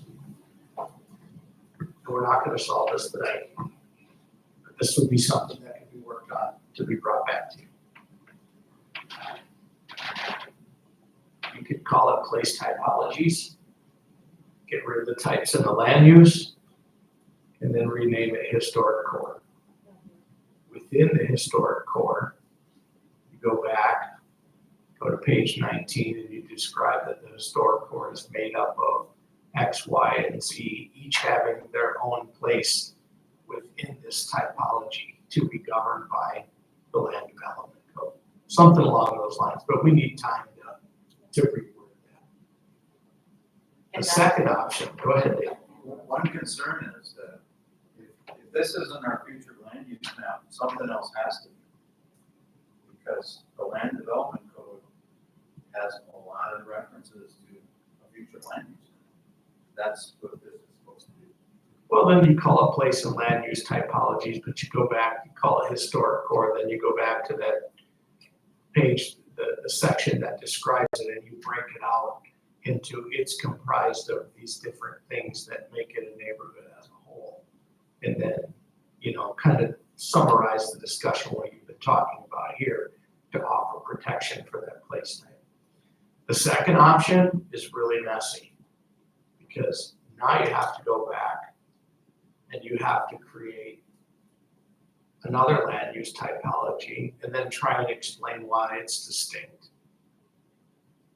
And then that's going to create, so then you're going to end up creating the downtown one. And then if you keep the other core typologies, what Dr. Conley's saying here is the east side is distinctly different from the other areas. So then that's another one that you're going to create and you're going to have to go back and do that. So this is a situation of when you fix one thing, you're going to break something else. Yeah, and if you start separating them, then you're gonna have to redefine where the boundaries are. Why are they different?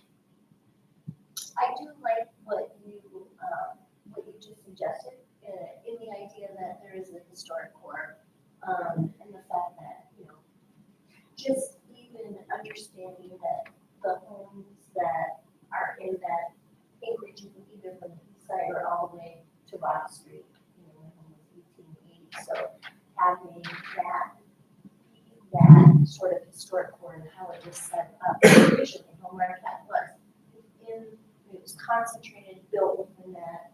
And then we started talking earlier about why it was that the grid system that was set up. I mean, I do agree with that. Okay, cool, so you like option A? Yeah. The dentist. Okay. Yeah, Reading right now from page 19 on it says the residential houses north and south of the commercial core are 2 to 3 stories in height and are scaled and positioned on the lot to reinforce the historic building patterns. This has been addressed. It's in the character on page 19, halfway through that paragraph. Formal streetscapes, wide sidewalks.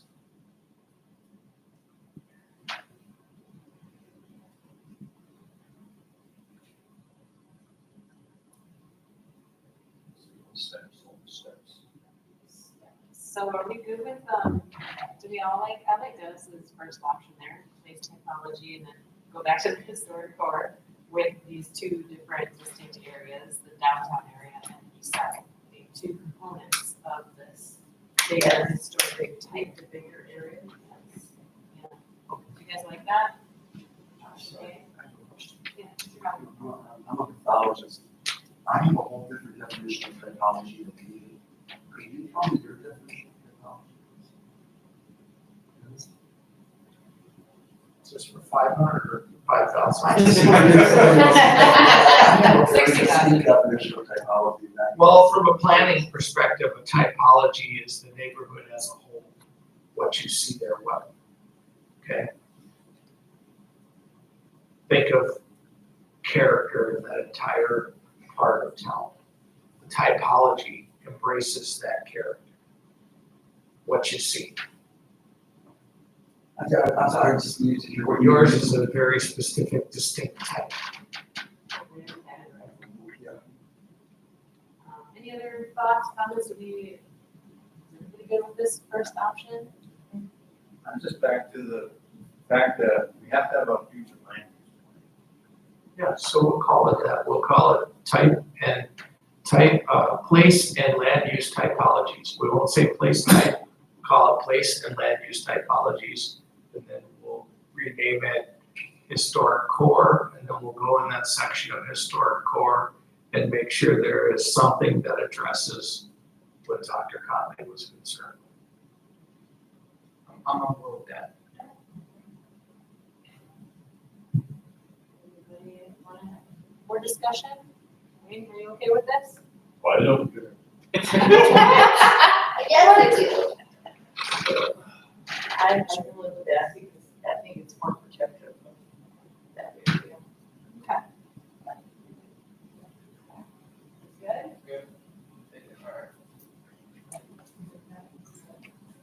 We will engage Dr. Conley in this It pays to show up to a meeting.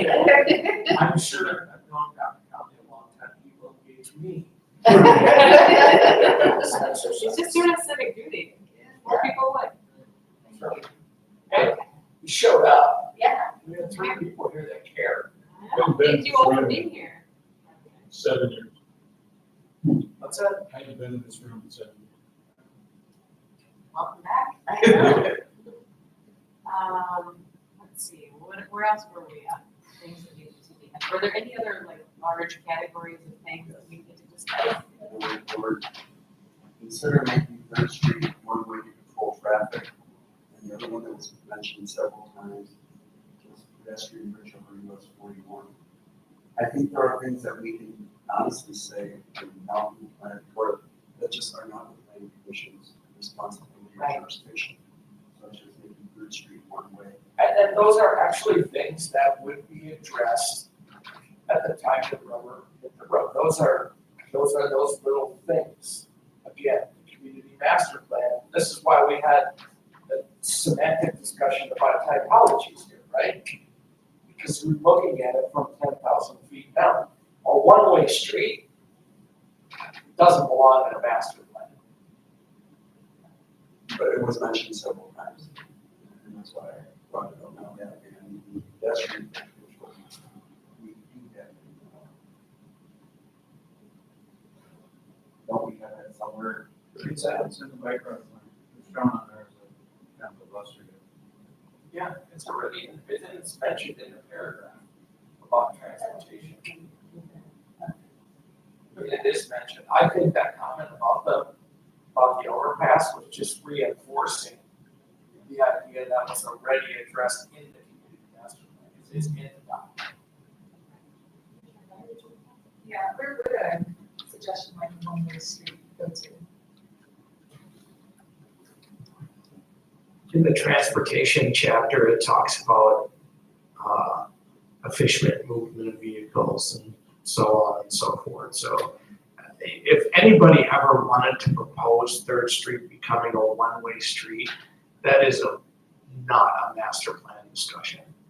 That's purely a community at the time discussion. That is like meeting with every single business owner. That's a really big exercise that is something above and beyond putting in a community master plan. That's a really big impact. It would be appropriate for a sub-area plan if we do another, I mean, we had the Third Street Corridor Sustainable Development Plan that is part of our current master plan.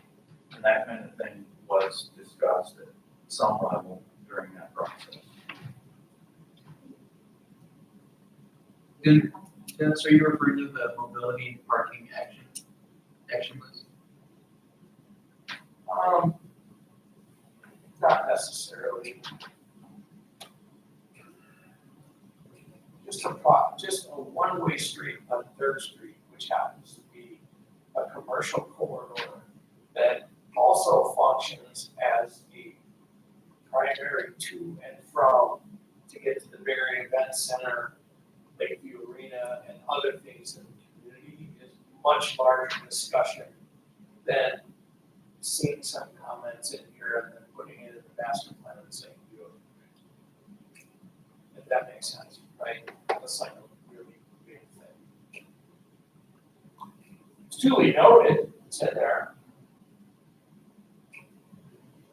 So there's no move on that. What was our second one we had? District, which was 41 on the south side. That was one that's already in there, so. Just moving forward, there were a lot of comments about Center Street and Elder Drive. Oh, yeah. So that's at the end. This is the one I really wanted to hear the planning commission's take on. Because So I'm on the PZA, and we just had something that also potentially impacted the Elder Drive neighborhood. They were, the medical center was hoping to sell some lots. And the people that live in that neighborhood are very passionate about their walkable, one-way loop, and they do not want anybody to mess with that in any way. So they very much don't want to go through. I don't think it's in our plan or in our budget to do that. I don't know how best to address in our plan that it's not, but as far as I know, we are not, that's not on the table. no, in my tenure here, we brought the idea to the planning commission, and city commission twice, and I won't ever do it again. We wanted to build, In front. we wanted to build affordable housing on property on McClellan, and I won't do that again. It's just certain things, so, yeah, between us, no, as long as I'm here, that's not happening. And it's pretty clear when you look through the comments that it's about one neighborhood. That, and my comment before, I wanna know what the planning commission feels about it, because it's a situation of how are you gonna treat the rest of the recommendations for the West End neighborhood? Because those recommendations were not just about them. There are legitimate safety concerns. When you have a cul-de-sac, the lengthy cul-de-sacs that have been approved, you have a snowstorm, somebody has a heart attack at the end of the cul-de-sac, and the tree goes down, you can't get in there. That's a legitimate safety concern. House is on fire, you can't get in there. Those type of things. I think it's always, to soften that, planners tend to describe it in terms of connectivity for transportation and walking, things along those lines. But the bigger concern for us has always been a public safety concern.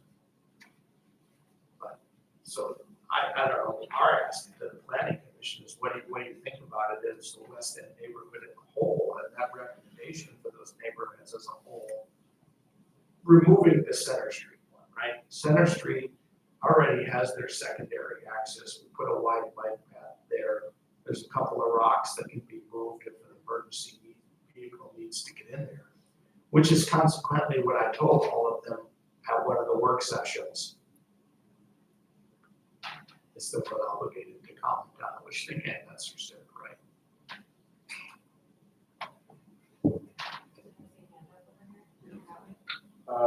I think also that went along with that comment, which was the most prominent comment, or most frequently listed comment was in that subject. But I think there were also residents in that same area that don't sell vacant lots that are used as local parks, which I think refers to that same strip of land you were talking about. So with that in mind, is the planning commission's idea well, to remove that sentence about connectivity in the master plan? Leave it in there? Well, it's not about Center Street specifically. No, it's not, but it does talk about connecting streets. To their point, there are only so many streets that are not connected or neighborhoods are largely built on grids. But there are dead ends that exist in that West Side neighborhood, and I think that increasing connectivity is a goal that we need to strive towards for the rest of our citizens, despite those residents not wanting it. So it's been known and noted in the appendix and all the many comments. I don't think I want to remove it. It does, I'm sorry. Sorry.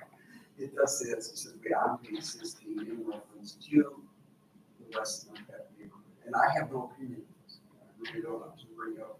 On page 16, it does say specifically that dead end streets are to be connected when possible around shortened trip lengths and reduce traffic.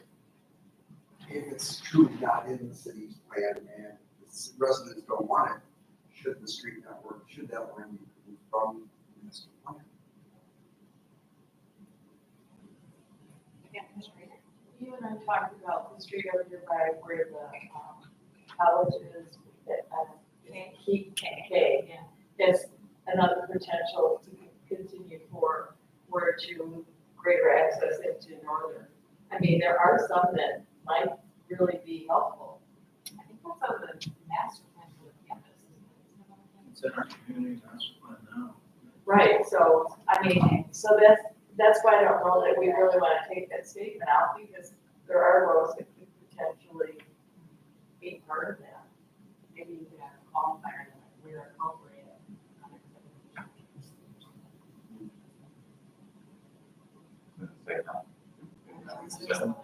Says when possible. When possible. Yeah. So if that's already in there, then that's not a problem. We're not saying Center Street per se. Your thoughts on that one? Yeah, so again, going back to the bird's eye versus in the weeds, like that does seem like a pretty in the weeds. Well, each one of those would have to go through a public process. For I am, trust me, I am not looking for anything in the master plan to support trying to punch through Center Street, because I am not lying to you. I didn't say never, I said I will not ever do that again. You're safe. Okay, was there any other comments or comments? There were things that are clearly out of our control, such as advocating for more flights at gas, Sawyer, adding a section on the workforce, lowering property taxes. There are things that are not in our purview, in my opinion. Right. But the city commission can hear them, but I can't. Well, we do actually, so like the flights on KI Sawyer thing, the city manager is the chair of the Smart Zone. And I mean, so we have tentacles into that world. Forgive me, Dennis, I'm referring specifically to the Planning commission, okay, sure. That's more of an economic development issue. You want me to run through the rest? Yeah, that'd be great. Okay. I'm just going to, most important, we haven't covered. Improve road infrastructure, increase solar and wind power, put in heated sidewalks, put in more affordable housing, plans for affordable housing, expand beach parking, vary internet and other service cables, put in a splash pad, and improve handicap parking now.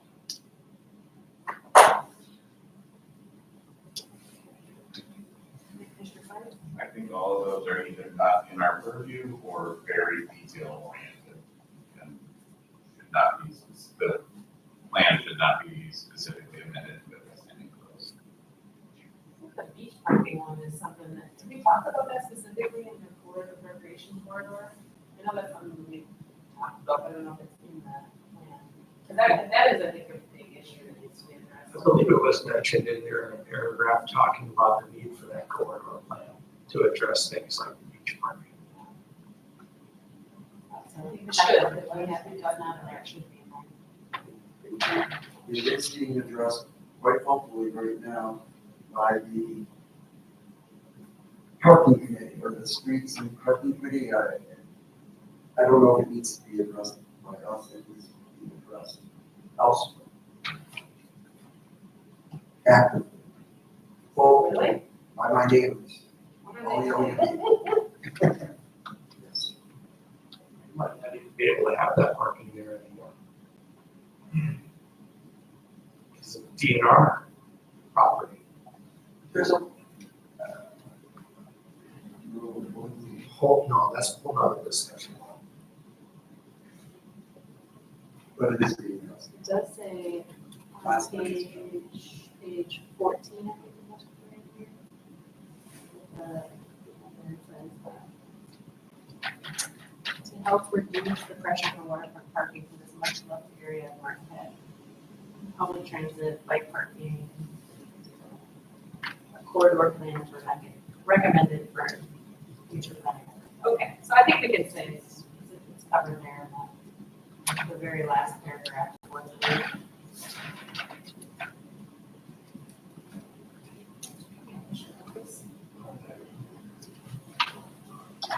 I just wish we had like a transit plan or some sort of more specific plan to, optimize how we move people and how we can be more efficient and more safe. And less, resource land wasting, money. But I don't know how we would go about creating more of a section for just transit-oriented development or something around the other. But just talking about parking where a lot of people go, a lot of kids are, it just brings more cars into an area where we are, wanting more pedestrians. But that's my only concern about that. I think that's what it says though. I mean, they're trying to reduce the pressure going from parking by public transit, bike parking, other things. So I think that's in the spirit of what you're saying. Yeah, so it is addressed, yeah. But having that fleshed out, because that would be what that part of the study would be. Something we've been talking about for a while. I do have a question. When is the downtown development authorities, parking study being done? Yeah. They've had those done regularly over Yeah. 3 or 4 times over the time I've been here. I've had the transit plan. Like our existing plan has quite a bit on transit.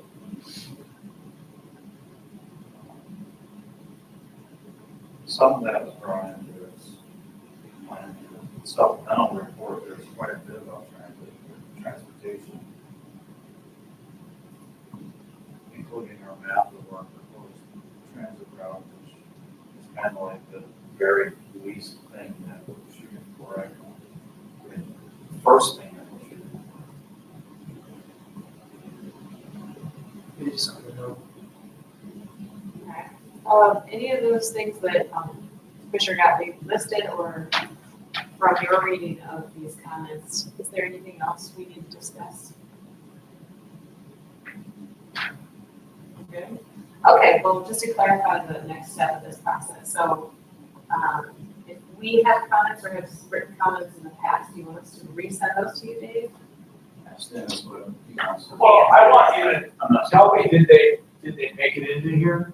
Did you review the They document? did not, no, because I think, I had a small list on names, there's some things after this was used. And I would love to see, I know Commissioner Gottlieb, or not Gottlieb, sorry, Commissioner Lori had a bunch of things that I'm not sure if they were incorporated or not. No, his email was forwarded to the consultants, but they haven't been incorporated yet. Okay, so I would love to have, like, all of us be able to see all the comments and. They did address a number of his. They did address it out. And then he had a lot of, he had a lot of suggestions, and a lot of them were things we deemed that's not something that's gonna change. Right. And he was fine with because we met with him. Yeah, he actually came to our office and sat down and went over all of that stuff, and we can reprise it. Or I'd have you compile a list too, if that would be easier. And then send it to you. Dennis, or would you like to compile a list? I don't know the list, I would attach the minutes, but. No, I'm doing it. I No, don't no, know. just- I would love to see a list. Yeah, okay, why don't we, well, Dave, can you send it, because I don't want to violate the open meetings act. Would you be able to send a message to the commission and say, if you have, like, new or have old comments on this draft. And then There's send gotta it be a deadline, like this can't be hanging out there. Right, absolutely, yeah, absolutely, I think we all do want to finish this up. Send them to me, I will compile it in a similar type of table like this, and then we can discuss them in our next meeting. Is that work? Well, Will be your next meeting, or we might do a workshop? we're gonna do a special work session. Dave and Andrew are gonna hate me for that. It's the only way we're gonna get this. Well, done. it kind of helps that next week as our next meeting when we cancel that anyway, right? Yeah, and unless there's something that comes in by next week this time, or even sooner than that, we're not gonna, we don't have any business yet for the second meeting in August. Could this be Yeah. it? Yeah, we can put that. As long as you guys get those comments done. No, as long as you guys give me comments maybe by the end of the week, or does that work by Friday? There's no telling if Steve's gonna be able to Is reply. he out of town right now? Well, we have the email he just sent. Yeah, you could just forward me an email that he originally. He sent it out Friday, he said he's gonna be out of town, but he basically said that he agrees with most of the stuff in there, and then he opined on Center Street, Oh, yes. remember? Dude, my memory is killing your memory today. Oh, yeah. I'm worried. We're not worried. We all have dementia. No. All various stages. No, because I'm gonna give this public body one shot at this, they're gonna do it, and then the next time, we're not leaving the room until it's all finished. Is that next Tuesday? I mean, if people can get me their comments by Friday, but then I won't be able to compile them until the 19th probably, is that too late? We're gonna do it the day before. How many people have comments? I don't have anything that I want to. How many people had comments? How many people had comments that did not get incorporated? Can we do the 27th? And meet instead of the 20th? We meet the 27th, and that would give us a week. We may have a meeting, regardless of when you want to meet, we may have a meeting on the second meeting of November that's scheduled already. We may or may not have that meeting, we don't know yet.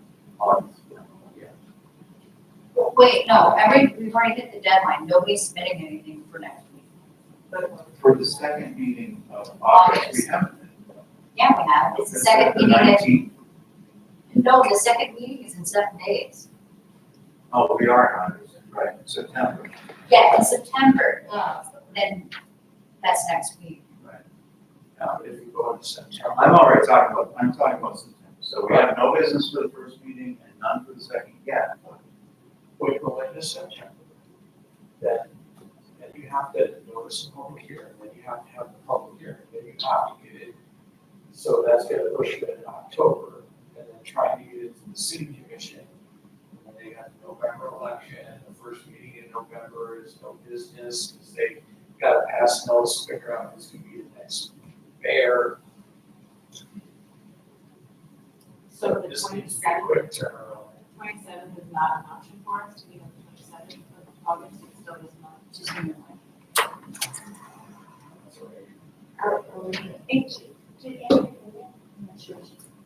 What was that? Is it possible for us to meet the 27th instead of the 20th? We could put a PSA out if we get a quorum for it. And you guys can be at that. Yeah. I can't, but I'm then just I don't. interested, but here's the thing, is I'm interested in what comments are we gonna see there?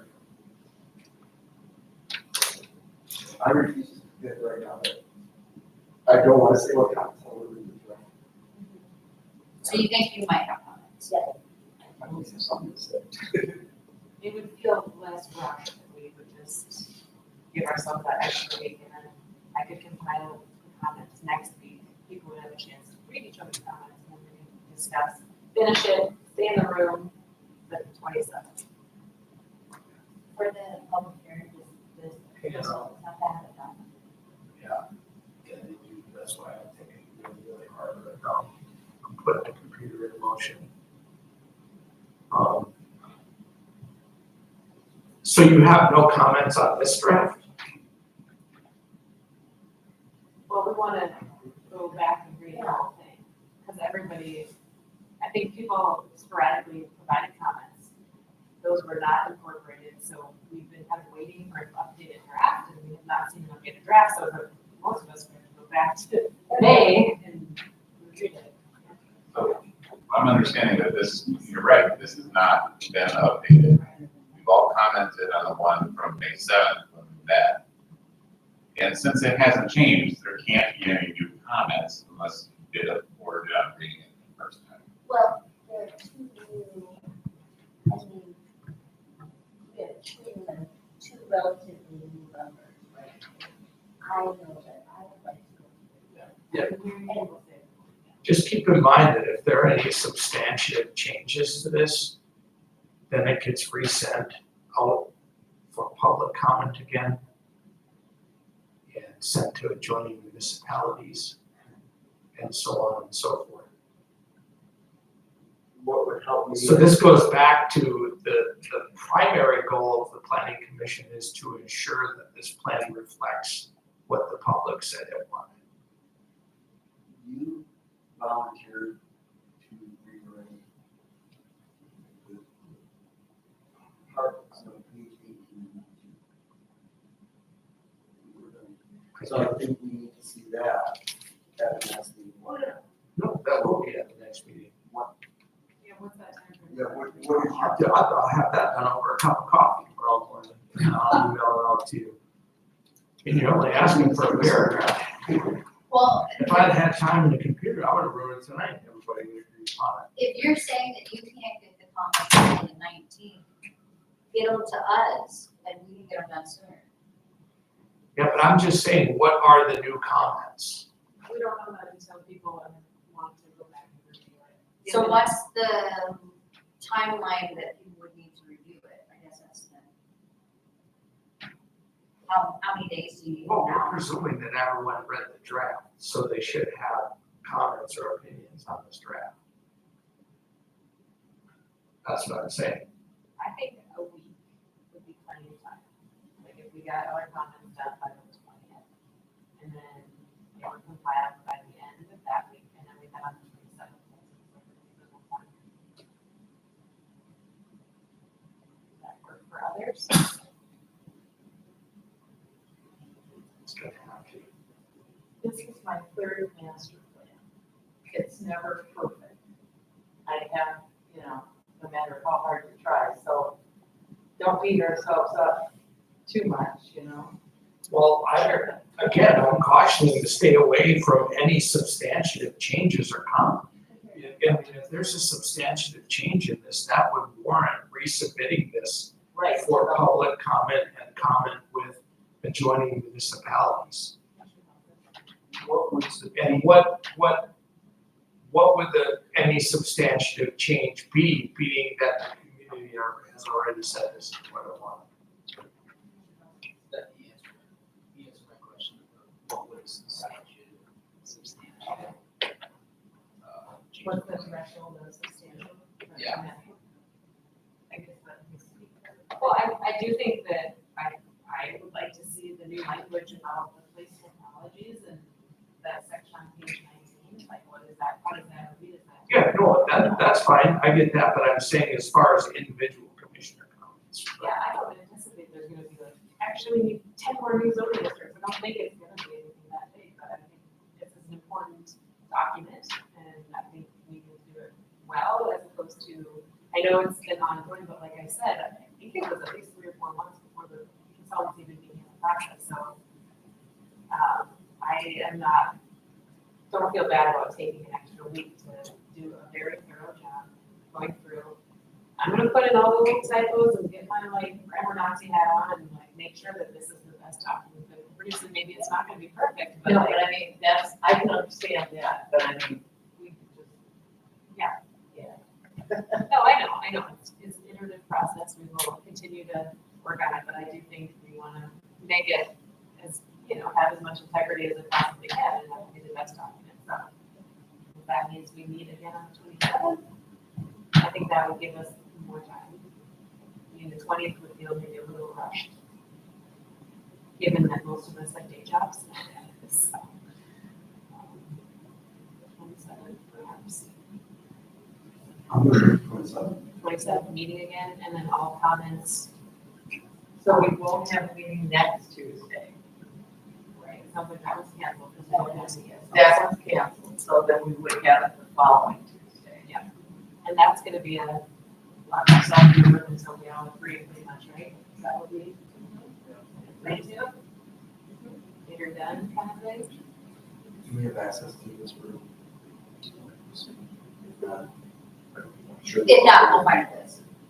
We'll have the service center. Okay, so can we then, if anyone has comments, could they get them, is it okay if they send them to me by the 20th? Yeah, if you give, And then I can file a table the 20th, 21st, somewhere, skip a couple of that meetings, no problem. And then we will have that document and then discussion on the 27th.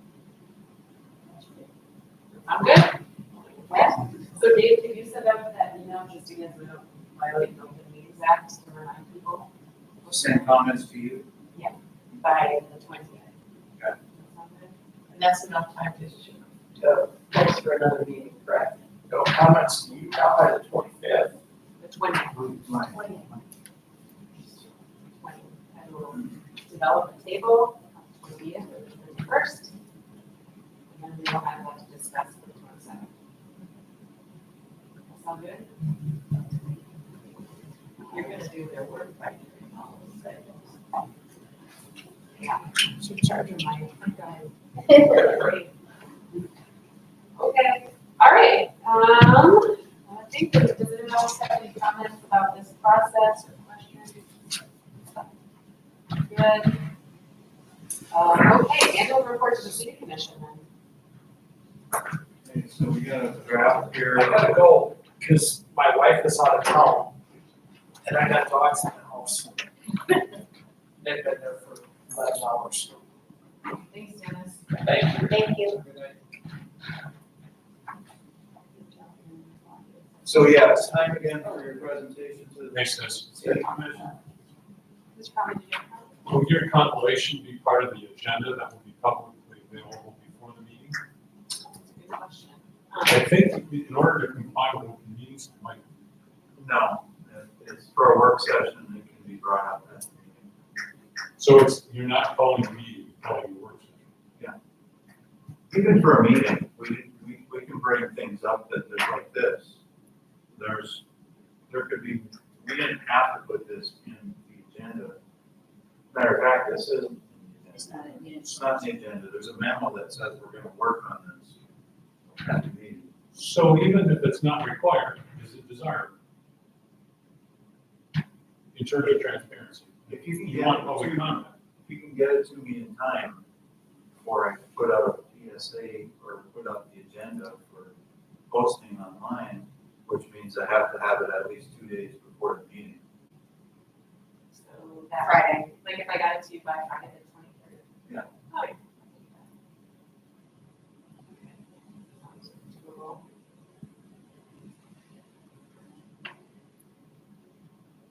Okay, annual report.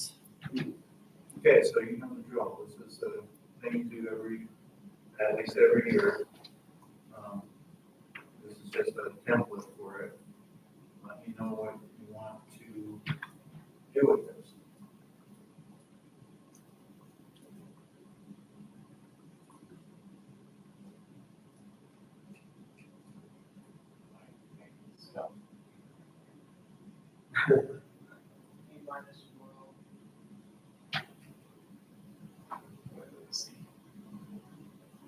Oh, yeah.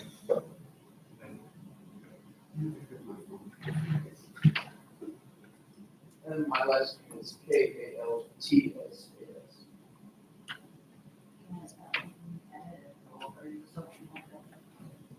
Dimitri. Sorry. Karen, your name is? Yeah, well, no, that's fine. Okay. I'm used to my name, so Right. I don't really care.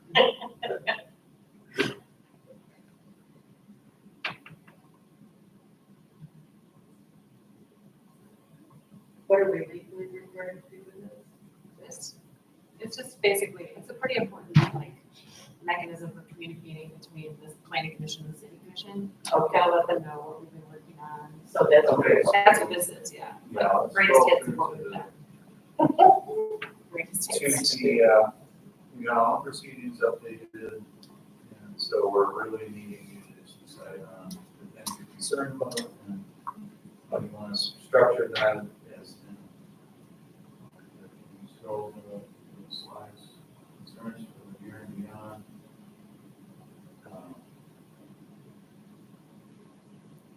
So this can be,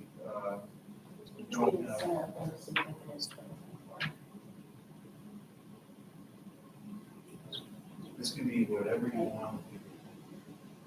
I think the date on it, Dimitri, is like, just incorrect.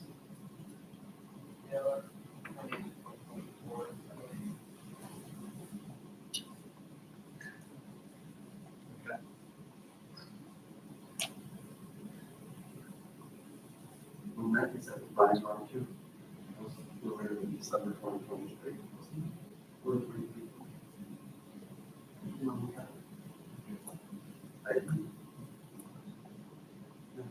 But I'm okay. Oh, it's the latest appointment. Never mind. Never mind. Latest appointment. It's good.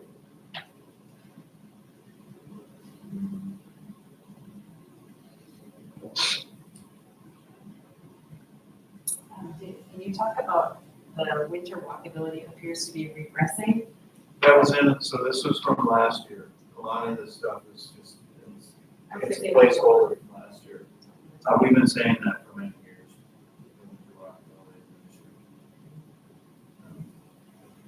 A 2023 proceeding slide, should it be the date instead of 2022? Just do 2023, yeah. Won't let you edit it. Well, oh yeah, it can be. You're signed in, but it's still won't let me edit it. Okay.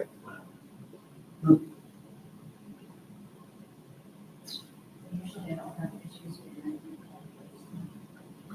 Wonder if you export it from first and then do it.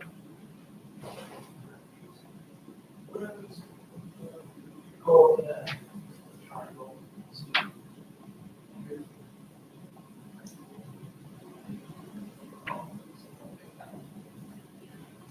Yeah, and this actually, I don't think this PC supports. It might not support that program. I don't think they have a license for it. I guess if I could just put our attention on the concerns for next year and beyond, because some of these were recycled from the prior presentation that I gave you last year. And yes, housing is a perennial issue. I feel like some of these things are the same, but is there anything that we want to emphasize this time around that is different from last year? We have to continue to work on all of these things. The winter, mobility, walkability, and, you know, even getting, they've had all the snow up, remember we've talked about that 2 or 3 times. So when I try to get out with my wheelchair, I can't get over that, so I have to find a place where there's somehow plowed or scraped or whatever, or I can't get out of the vehicle, unless I get out with my wheelchair in the center of the street, which makes it interesting. I haven't been forced to do that in a while. That's why I thought the whole sidewalk thing, you know, we had it on there as a problem before. It needs to stay there. It's still not addressed. Sorry to be complaining, but I don't get out in winter a lot because of that, the way we plow the sidewalks. So. it's an issue. I could roll over the bank, that would be everything. Anything else that we would like to put on there? That was the only thing, I saw you had the sidewalks, but that was the only thing I saw on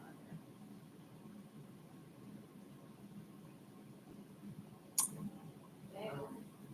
Can you give us an update on the work with Marquette on the inner region of the road? I wrote that comment in there like that because I'm not privy to any updates. And that's where I think the planning commission should ask for an update from the city commission. They make appointments to the board. I think Sean Thomas is now a member of the board, so Sean Barr, right? Personal. I think so. Taylor Cliff. As far as I know, Taylor Cliff is still a board member. Former PC chair. Yeah, for sure. I get complaints over on the pathways board because so many of our clients do not drive, that the routes are just terribly ineffective and make life very difficult. Yeah, it's really a rural bus service, on-call bus service. It's trying to do a bit of urban bus route delivery, but it's not being done well.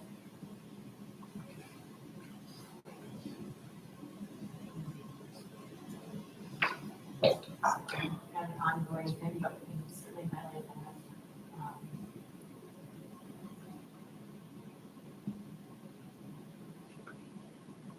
Any other recommendations, discussion? I recommend e-bike infrastructure. If everyone can charge points or parking spots for electric e-bikes.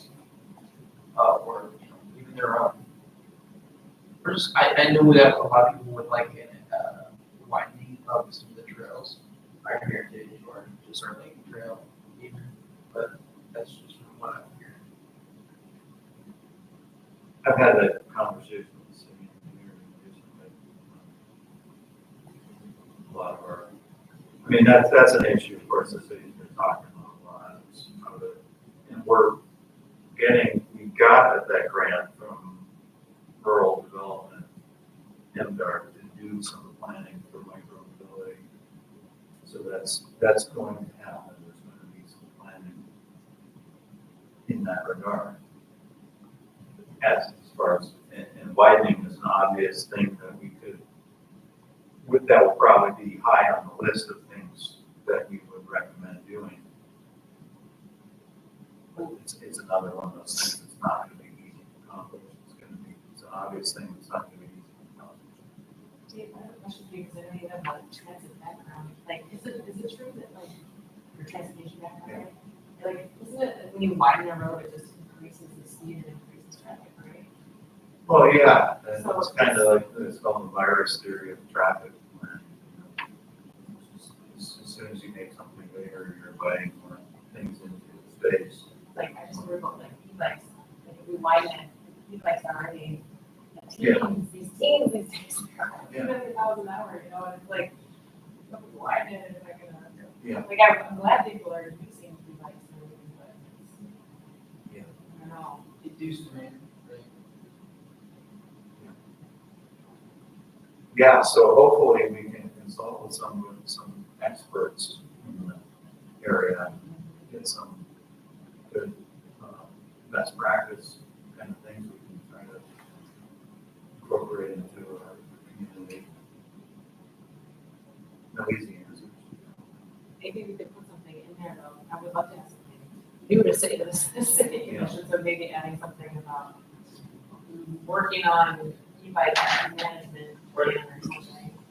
I mean, a lot of e-bikes wouldn't go into the streets if it was protected bike lanes, right? So if we get that second grant that Sean Hobbins is going after, converting some of the streets, like we have our stuff, 4 complete streets, but actually reducing the strong infrastructure for biking, e-bikes and bikes will significantly reduce the congestion of e-bikes with pedestrians.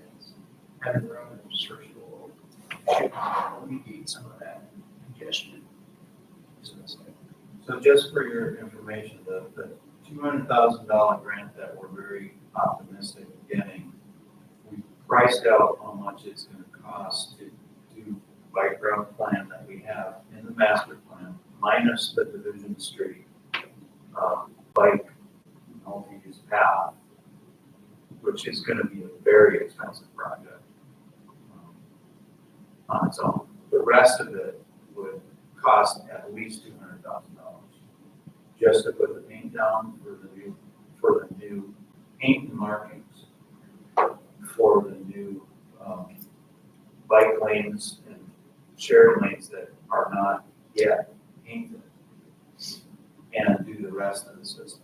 It could cost that much. It depends on how much Public Works can do on their own, and I don't know if everybody has seen, but Public Works did a lot of the bike markings this summer already. Like, we weren't counting on that happening. If those were contracted out, those markings would cost about $200 each, just for the bike stencil. Public Works was able to do that, so that if they can continue doing that on new bike lanes, new markings, or shared lanes, it'll bring our costs down, and maybe we'll have some more money, some money that'll cost less.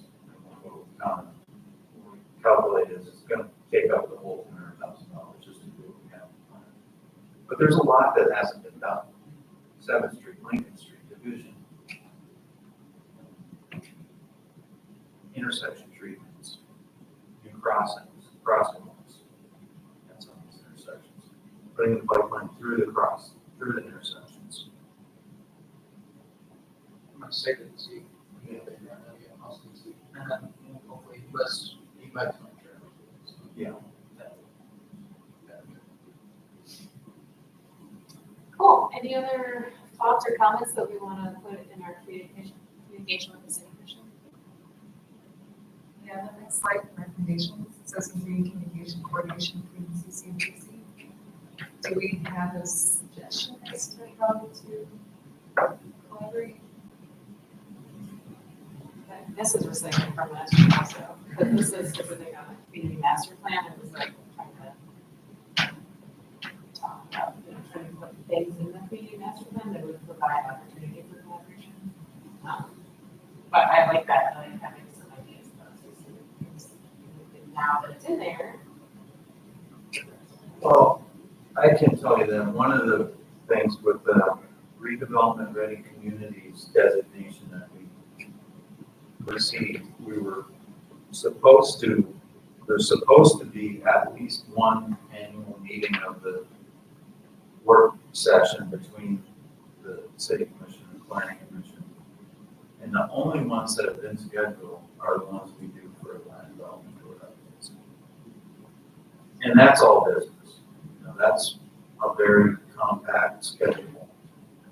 Trying to get a lot of information across. And so that's not a very productive kind of little session for just general conversation about planning issues, other issues that the city commission might want to discuss. But those meetings are going to be scheduled by the city commission if it's a work session with another advisory board.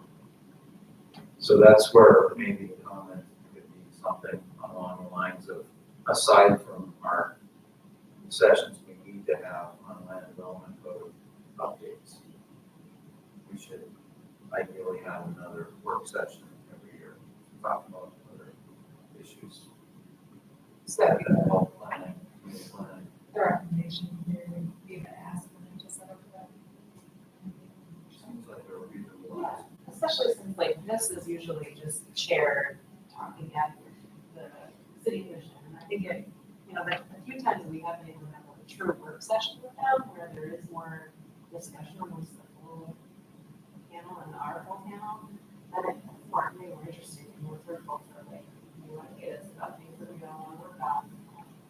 So I like that, is putting it in there as like, hey, we, the planning commission, would be interested in having a work session to talk about, things that arise throughout the year. And having it not just like, okay, we have to get this code together immediately. Now that that's kind of behind us, maybe we have opportunities to think about what are our community priorities moving forward. And be to ask for them to set this up, or would that be as I think that's the protocol, right? They have to be the ones to, like, we can be like, hey, let's come talk, but they have to be the ones to.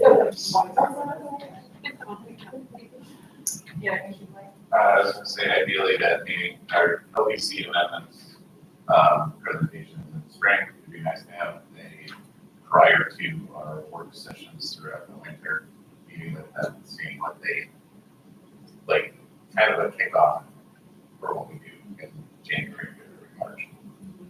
Yeah, for sure. The new city commission will be back in and some of those commissioners will be ones. That's a good idea.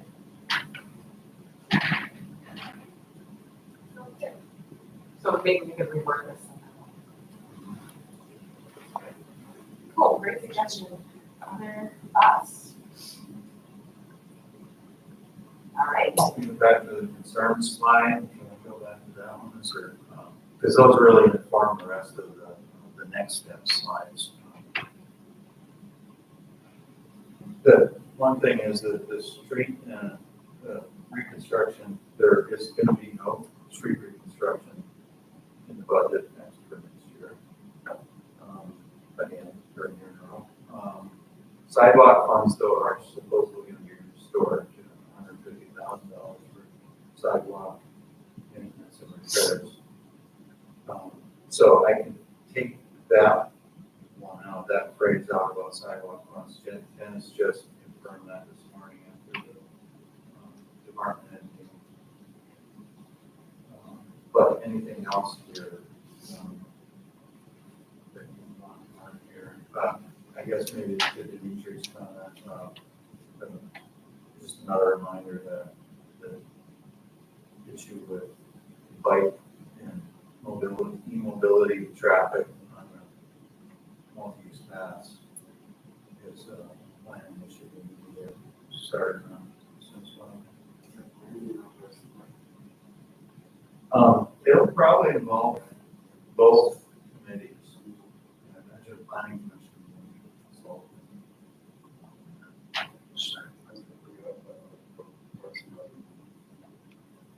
I'm not sure. Should we also have a meeting, with the recreation committee?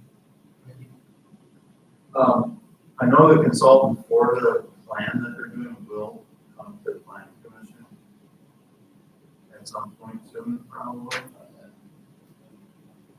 Well, let's see, wait a minute, that plan is already well underway. Okay, yeah, so it'll be more or less, they'll be coming with a draft of the plan. So, I think that's about as much as we go forward. Getting planning, what do they call it now, Parks Rec Advisory Board is now the BIPAC, PRAB, and Harbor Advisory Committee, all been rolled into one committee, Parks and Rec Advisory Board. For the sidewalk ones, you said it was no longer a concern, so you're going to remove it, is that correct? Yeah, I can remove the statement about sidewalk funds. How do you show there that it was a concern before, but now this one's been resolved? Is it just positive? Take things off of this. Yeah. Yeah.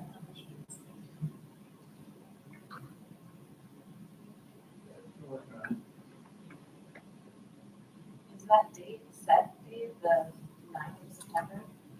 Yeah.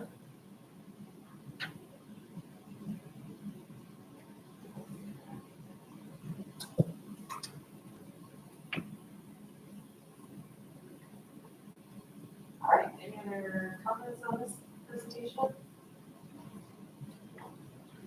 I thought under the housing item, you might want to mention that, you've already taken some action that's recommended in the community master plan regarding, increasing housing opportunities through the, and I don't think a lot of people in the community know what those things are, this particularly the, the opportunity for duplex and triplex development in single family zoning districts.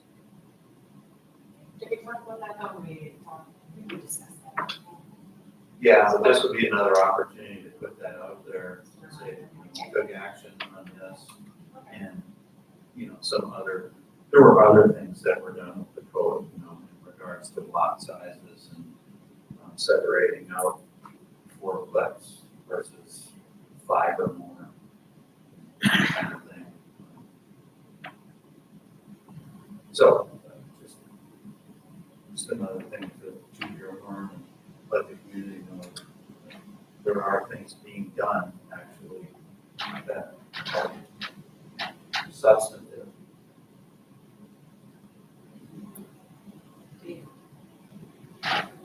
Okay, any other comments on that one?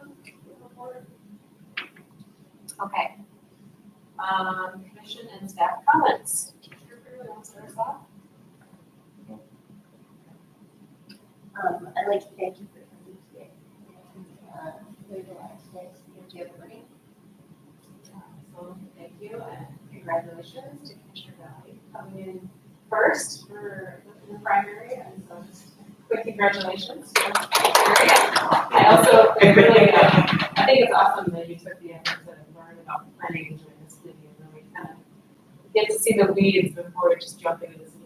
I really appreciate when people do that, so good luck to you.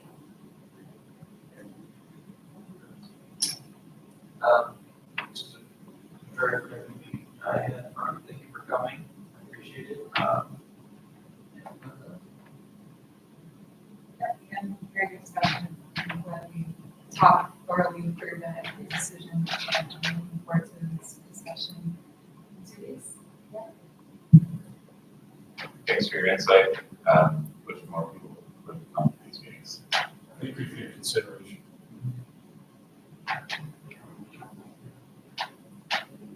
Staff, any comments? We're going to cancel the meeting for August 3rd. You mean September 3rd. Oh, September 3rd. So we're canceling the August Not twentieth, just forget. and September 3rd. Okay. rescheduling or adding a meeting for the 27th. That's So we're canceling 2 and adding 1. Yes. So it's a net loss. That's good. Okay, awesome. Well, then we will adjourn this meeting at 8:35.